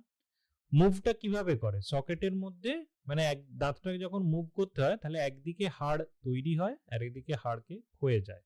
এভাবে দাঁতটা কিন্তু সকেটের মধ্যে with the all the supporting structures মানে দাঁতটা কিন্তু মুভ করে। সুতরাং এই মুভমেন্টটা কিন্তু সহজে হয় না, মানে মাসে 1 মিলিমিটার এরকম ধরুন একটা পেসে। তাহলে আমার মিনিমাম একটা মানে দাঁতের যে আপনি বলছেন সুন্দর, যদি আমি ন্যাচারাল দাঁতকে 100 বার, আমি যদি ন্যাচারাল দাঁতকে ওভাবে মুভমেন্ট করিয়ে ঠিক করতে চাই, এটা কিন্তু 1, 1.5, 2 বছরের একটা ট্রিটমেন্ট। আবার হয় যেটা আপনি বলছেন যে দাঁতকে সুন্দর সেম করে দেওয়া যায়, এক লেভেলে করে দেওয়া যায়, স্মাইল ডিজাইনিং আছে। তাতে কি হয়, দাঁতটাকে ক্রাউন রিডাকশন মানে দাঁতটাকে রিডাকশন করা হয়, দাঁতটাকে কাটিং করে তার উপরে কিন্তু ক্যাপ, লেবিয়াল ভিনিয়ারিং, হ্যাঁ, সেরামিক ভিনিয়ারিং, কম্পোজিট ভিনিয়ারিং, বিভিন্ন ভিনিয়ার্স ইউজ করা হয় দাঁতের উপরে। আপনি দেখবেন যে অধিকাংশ যারা এরকম বিউটি প্রতিযোগিতা নামেন, মোটামুটি স্মাইলটা একই রকমের, সবাইকার স্মাইল সুন্দর, সবাইকার কি অরিজিনালি দাঁতের সেটিং এতই ভালো নয়, ওগুলো কিন্তু আর্টিফিশিয়ালি তৈরি করা। তাই করা যায়, কম সময়েই করা যায়, যেটা দ্বিতীয় পদ্ধতিটা বললাম, এটা খুব কম সময়েই করা যায়। আচ্ছা, শ্রোতা রয়েছেন একজন। হ্যালো, না ছিলেন। সমীর মণ্ডল বলছেন, ডাক্তারবাবু আমার নিচের মাড়ির ডান দিকের একদম শেষের দাঁতে আরসিটি হয়েছে, কিন্তু ক্যাপ থাকবে না বলে আমার যে ডাক্তারবাবু দেখেছিলেন তিনি ক্যাপ দেননি, এতে কোনো অসুবিধা হতে পারে? যদি আমার ওই দাঁতটি ভালো আছে, আরসিটি করা দাঁত মোটামুটি কতদিন ভালো থাকে? দেখুন, আরসিটি ঠিকঠাক হলে মানে অবশ্যই দাঁত অনেকদিন ভালো থাকে, কিন্তু হচ্ছে যে মানে অনেকদিন মানে অনেক বছর ঠিকঠাকই থাকে, কোনো প্রবলেম হয় না। মানে এমনি 20 বছরেরও পেশেন্ট আমি দেখেছি, 20 বছর আরসিটি ভালো আছে, দাঁতের কোনো ইনফেকশন নেই, ঠিক আছে, ভালো আছে। কিন্তু ক্যাপ করাটা কিন্তু আরসিটি করার পরে আমরা সবসময়তেই রেকমেন্ড করি, বিশেষ করে পেছনের দাঁত যেগুলো চেবানোর দাঁত, কারণ আরসিটি করা দাঁত ব্রিটল হয়ে যায়, হ্যাঁ, ব্রিটল হয়ে যায়, তার ওয়াটার কন্টেন্ট চলে যায় বলে সেটা ব্রিটল হয়ে যায়, ভঙ্গুর হয়ে যায়। আমি এমন অনেক পেশেন্ট দেখেছি যে আরসিটি করার পর উনি ক্যাপ করেননি, ক্রাউন করা হয়নি, দাঁত কিন্তু ভেঙে গেছে, কারুর 6 মাসে ভেঙে গেছে, কারুর 1 বছরে ভেঙে গেছে, কারুর 2 বছর পর ভেঙেছে, কিন্তু ভেঙে আলটিমেটলি গেছে। সুতরাং সেখানে কিন্তু ক্রাউন দাঁতে করার অনেক রকমের পদ্ধতি আছে। যদি উনি বলছেন যে ক্রাউন হাইটটা ছোট, সেটা করা যায়নি, সে ক্রাউন লেংথেনিং করেও কিন্তু ক্রাউন করা যায়, কিন্তু ক্যাপ করতে হবে। আরো একজন রয়েছেন আমাদের সঙ্গে। টেলিফোনে 22488085 নমস্কার। হ্যালো। নমস্কার। হ্যাঁ, নমস্কার, আমি তনুর থেকে বলছি, অমল ভৌমিক। বলুন। বলছি আমার বয়স ৭৪ পেরিয়ে গেছে। আমার ছোটবেলায় খুব যত্নের সঙ্গে দাঁত ব্যবহার করতাম বলে পরিচর্যা, অনেকগুলো দাঁত উড়ে চলে গেছে। তবে এখন কোনো অসুবিধা নেই, আমার সুগারও নেই, মধুমেহ রোগও নেই, প্লাস ব্লাড প্রেশারও নেই। তবে একটা কথা ডাক্তারবাবুকে জিজ্ঞেস করি, এই যে আমরা মানে শাক সবজি বা বিভিন্ন তরকারিতে নুন ঝাল আর তেল বেশি খাই, এটা কি দাঁতের পক্ষে ক্ষতিকারক না এটা ভালো? এই ব্যাপারে যদি একটু 1 মিনিট আলোকপাত করেন তাহলে উপকৃত হতাম। বেশ, নমস্কার, আপনি রইল সঙ্গে আপনাদের। থাকুন। হ্যাঁ, দেখুন, নুন তেল ঝাল এগুলো দাঁতের ক্ষেত্রে কোনো আলাদা করে মানে ক্ষতিকারক নয়। হ্যাঁ, আপনি বলতে পারেন যে অত্যধিক টক জাতীয় খাবার খাওয়া, বা আমি যে বললাম যে কার্বোনেটেড বা অ্যারেটেড ড্রিঙ্কস, কোল্ড ড্রিঙ্কস, এগুলো দাঁতের ক্ষেত্রে ক্ষতিকারক, কিন্তু নুন তেল ঝাল এগুলো ক্ষতিকারক নয়। আর হচ্ছে যে ওই সুগার মানে চটচটে মিষ্টি জাতীয় খাবার, এগুলো দাঁতের জন্য ক্ষতিকারক। যেগুলো দাঁতের উপর স্টিকি লেগে থাকে দাঁতের উপর, সেগুলো দাঁতের জন্য ক্ষতিকারক। কিন্তু আপনি নুন তেল ঝাল এগুলো আলাদা করে কোনো দাঁতের জন্য ক্ষতিকারক নয়। আচ্ছা, অনেকে কথা প্রসঙ্গে বলে যে দাঁতের এক্সরে মানে বিভিন্ন সময় তো হুম, হুম। করতে হয়, এক্সরে করাটা নাকি দাঁতের পক্ষে অনেক ক্ষতিকারক, মানে এটা বলে আর কি। সেটা হ্যাঁ, দেখুন, যে কোনো রেডিয়েশনই শরীরের জন্য আমরা সবসময় চাই যতটা পারা যায় অ্যাভয়েড করা, কিন্তু সবসময় তো রেডিয়েশন অ্যাভয়েড করা যায় না। মানে রেডিওগ্রাফ আমাদের অনেক সময়তেই নিতে হয় আর কি। এখন বিভিন্ন রকমের এক্সরে হয়। আইওপিএ মানে ইন্ট্রাওরাল পেরিঅ্যাপিক্যাল রেডিও, মানে ছোট এক্সরে, হ্যাঁ, ছোট এক্সরে, ওপিজি এক্সরে, বড় এক্সরে, এখন 3D এক্সরে আছে, সিবিসিটি এক্সরে, যেগুলো করে আমরা সিটি স্ক্যান যেটাকে বলা হচ্ছে, বা কোন বিম কম্পিউটেড টোমোগ্রাফি, সিবিসিটি, এরকম বিভিন্ন রকমের এক্সরে হয়। সেটা কিন্তু প্রয়োজন বুঝে করতে হবে। হ্যাঁ, এবারে অকারণ প্রচুর এক্সরে করালাম, সেটাই কিন্তু আমাদের মোটো হওয়া উচিত নয়। মানে ডায়াগনোসিসের একটা পার্ট অবশ্যই রেডিওগ্রাফ নেওয়া, কিন্তু প্রয়োজনের অতিরিক্ত করারও দরকার নেই। তাই এক্সরে প্রয়োজনে করতে হবে, মানে এটা আপনি খুবই প্রাসঙ্গিক কথা বলেছেন যে এক্সরে করাতে পেশেন্টদেরও অনেক সময় অনেক ইনভিটেশন দেখেছি আমি। কিন্তু এটা কিন্তু ডাক্তারবাবুর কনসার্ন, যে ডাক্তারবাবুকে কিন্তু তার পেশেন্টদের কথাটা এভাবেই ভাবতে হবে যে আমি প্রয়োজনের অতিরিক্ত এক্সরে করাবো না, যতটা আমার দরকার 100 বার আমাকে করাতে হবে। এই জন্য আমরা ক্লিনিক্যাল ডায়াগনোসিসের উপর জোর দিই বেশি, কিন্তু এখন অ্যাডভান্স যে ডায়াগনস্টিক টুলগুলো এসছে, 3D ইমেজিং, 3D এক্সরে যেগুলো, সেগুলো কিন্তু আমাদের প্রচন্ড মানে সাহায্য করে এখন প্রপার অ্যাকিউরেট পজিশনিং এর জন্য বা কোনো সমস্যা ডায়াগনোজ করার জন্য। বেশ। বন্ধু আমাদের সঙ্গে যদি কথা বলেন তাহলে অবশ্যই চলে আসতে পারেন 22488085 এছাড়াও আমাদের আরো একটি মাধ্যম আছে, হোয়াটসঅ্যাপ মাধ্যম। সেখানেও আপনারা প্রশ্ন নিয়ে আসতে পারেন। সময় খুব কম, ঘড়ি বলছে রাত 10:54 হয়ে গেছে, আর মাত্র 6 মিনিট আমরা ডাক্তারবাবুকে পাবো। আজ আছেন ডাক্তার পার্থ প্রতিম চৌধুরী, অ্যাসোসিয়েট প্রফেসর, অর্থোডিনশিয়া বিভাগ, ডাক্তার আর আহমেদ ডেন্টাল কলেজ ও হাসপাতাল। বন্ধু বোধহয় প্রশ্ন নিয়ে এসছেন, আমরা একটু হোয়াটসঅ্যাপের দিকে চোখ রাখবো। সুমন বেজ বলছেন, আমার বয়স 31 বছর, এখন মাড়ি কেটে কেটে নতুন দাঁত বের হচ্ছে এবং মুখে দুর্গন্ধ হচ্ছে, কি করা উচিত দয়া করে বলবেন? কত বয়স ওনার? 31। 31 বছর বয়স ওনার, দাঁত বেরোচ্ছে। দাঁত বেরোচ্ছে। মাড়ি কেটে কেটে নতুন দাঁত বের হচ্ছে।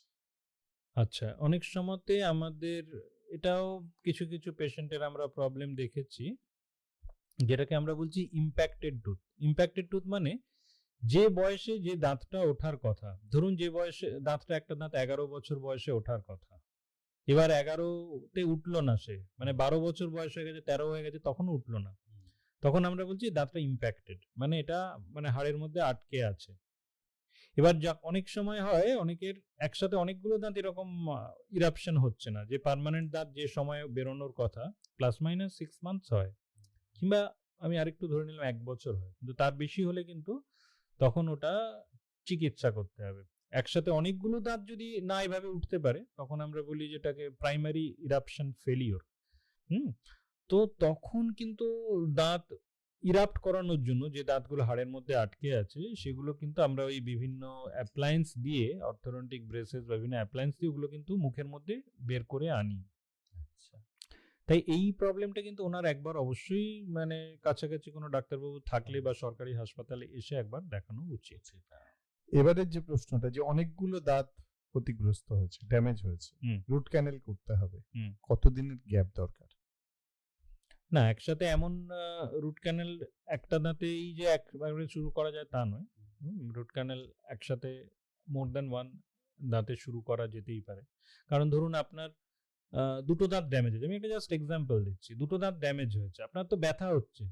এবার দুটো দাঁত ড্যামেজের জন্য ব্যথা হচ্ছে না একটা দাঁত ড্যামেজের জন্য ব্যথা হচ্ছে, ব্যথা তো ভাবে আলাদা হয় না, ব্যথাটা সামগ্রিকভাবে হচ্ছে। আপনি একটা দাঁতে রুট ক্যানেল করলেন, কিন্তু আরেকটা দাঁতে যদি তখনই সেই রুট ক্যানেল মানে অ্যাটলিস্ট ইনিশিয়াল সেটিং মানে নার্ভ যে ড্যামেজ নার্ভ বের করে না দেওয়া হলো, তাহলে তো সেই কারণে আবার ব্যথাটা আপনার হতেই থাকবে, কন্টিনিউয়াস থাকবে, তাই না? সে কারণেই এমন নয় যে একসাথে একবারে একটা দাঁতেরই রুট ক্যানেল শুরু করা যায়, একসাথে একবারে একাধিক দাঁতেরই শুরু করা যায়। দাঁতের ব্যথা হলে কি লবঙ্গ দিলে দাঁতের ব্যথা কমে যায়? টেম্পোরারি একটা ডিসেন্সিটাইজিং এজেন্ট, টেম্পোরারি একটু নার্ভ ডিসেন্সিটাইজের কাজ করে আর কি, কিন্তু সেটা পার্মানেন্ট নয় যে আমি দিনের পর দিন লবঙ্গ চেপে চেপে চালিয়ে দিচ্ছি, তাতে দাঁতের কিন্তু কেরিস বা দাঁতের এই ড্যামেজ কিন্তু এটা ইরিভার্সেবল। যতক্ষণ না আমি ওটাকে ইন্টারভেনশন করে স্টপ করব, মানে ড্যামেজড ডেন্টিন বা ড্যামেজড পোর্শন এনামেল এগুলো বের না করে দেব, এটা কিন্তু চলতেই থাকবে। এবার যদি অনেকটা বেশি চলতে থাকে তাহলে কি দাঁতটা ভেঙে যাবে, ডিস্ট্রাকশন হয়ে যাবে টুথ স্ট্রাকচার, তখন দাঁতটাকে বাঁচানো যাবে না। পেয়ারা পাতা না, দাঁতের না, সলিউশনের না, জন্য আমরা ভালো। এগুলো কখনোই আলাদা করে রেকমেন্ড Discourage করি না, করেছেন আপনি discourage ইতিমধ্যে। করেছি। হ্যাঁ, এবার যে বিষয়টা জানবো যে আধুনিক যে পদ্ধতি, সেই পদ্ধতিতে দাঁতের কি কি চিকিৎসা দাঁত ভালো রাখার জন্য, একদম মডার্ন যে ট্রিটমেন্ট? মডার্ন ট্রিটমেন্ট সবচেয়ে অনেক রকমের হয়। তো সবচেয়ে আমি বললাম যে দাঁতের যে দুটো প্রধান রোগ যে কারণে দাঁতের ড্যামেজ হচ্ছে, যে দুটো যদি আপনি বলেন প্রধান দুটো কি, এক হচ্ছে ক্যাভিটি বা কেরিস, আরেকটা হচ্ছে জিঞ্জিভাইটিস বা আরো অ্যাডভান্স স্টেজে পেরিওডন্টাইটিস। তো এখন যেটা হয়েছে যে একটা পদ্ধতি যখন নতুন, আমরা প্রিভেন্টিভ ডেন্টিস্ট্রিতে এখন যেমন অনেক জোর দিচ্ছি, বা মিনিমাল ইনভেসিভ ডেন্টিস্ট্রি, মানে যতটুকু জায়গায় ক্যাভিটি হয়েছে সেইটুকু আমরা সেই কেরিসটা রিমুভ করছি, দিয়ে ওটাকে দাঁতটাকে রিস্টোর করছি। কারণ এখন এত ভালো ভালো বায়োমেটেরিয়ালস এসে গেছে, মেটেরিয়াল সায়েন্স হ্যাভক ডেভেলপ করেছে লাস্ট 1 ডিকেড, মেটেরিয়াল সায়েন্স প্রচন্ড ডেভেলপ করেছে, ফলে আমরা ওটা রিস্টোর করতে পারছি।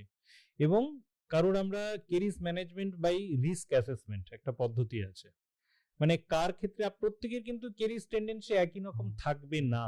ওই যে বললাম আপনার দাঁতের মরফোলজি কেমন, দাঁতে কত সহজে খাবার আটকে থাকছে সেটা একটা ফ্যাক্টর, আপনার স্যালাইভারি ফ্লো কেমন সেটা একটা ফ্যাক্টর, স্যালাইভার বাফারিং ক্যাপাসিটি কি রকম, হ্যাঁ, মুখের ব্যালেন্সটা অ্যাসিড এখনো অনেক প্রশ্ন আসছেন, কিন্তু আমাদের কোনো সময় নেই, কারণ ঘড়ির কাটা।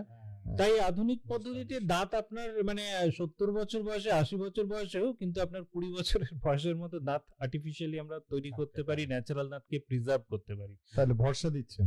একদম নিশ্চিত। আমরা অসংখ্য ধন্যবাদ জানাই আপনাদের, মানে আপনারা আছেন বলেই তো এত ভালোভাবে হাসতে পারি, আগামী দিনে হয়তো হাসতে পারবো। আপনার মূল্যবান সময় থেকে আমাদের সময় দিলেন, এত প্রশ্ন এত দিক আলোচনা হলো, খুব ভালো লাগলো। আজকের মতো শুভরাত্রি জানাই, আগামীতে আবারও নিশ্চয়ই আপনাকে আমরা পাবো। অসংখ্য ধন্যবাদ আপনাদের, খুব ভালো একটা আলোচনার অংশীদার হতে পেরে আমারও ভালো লাগলো, ধন্যবাদ।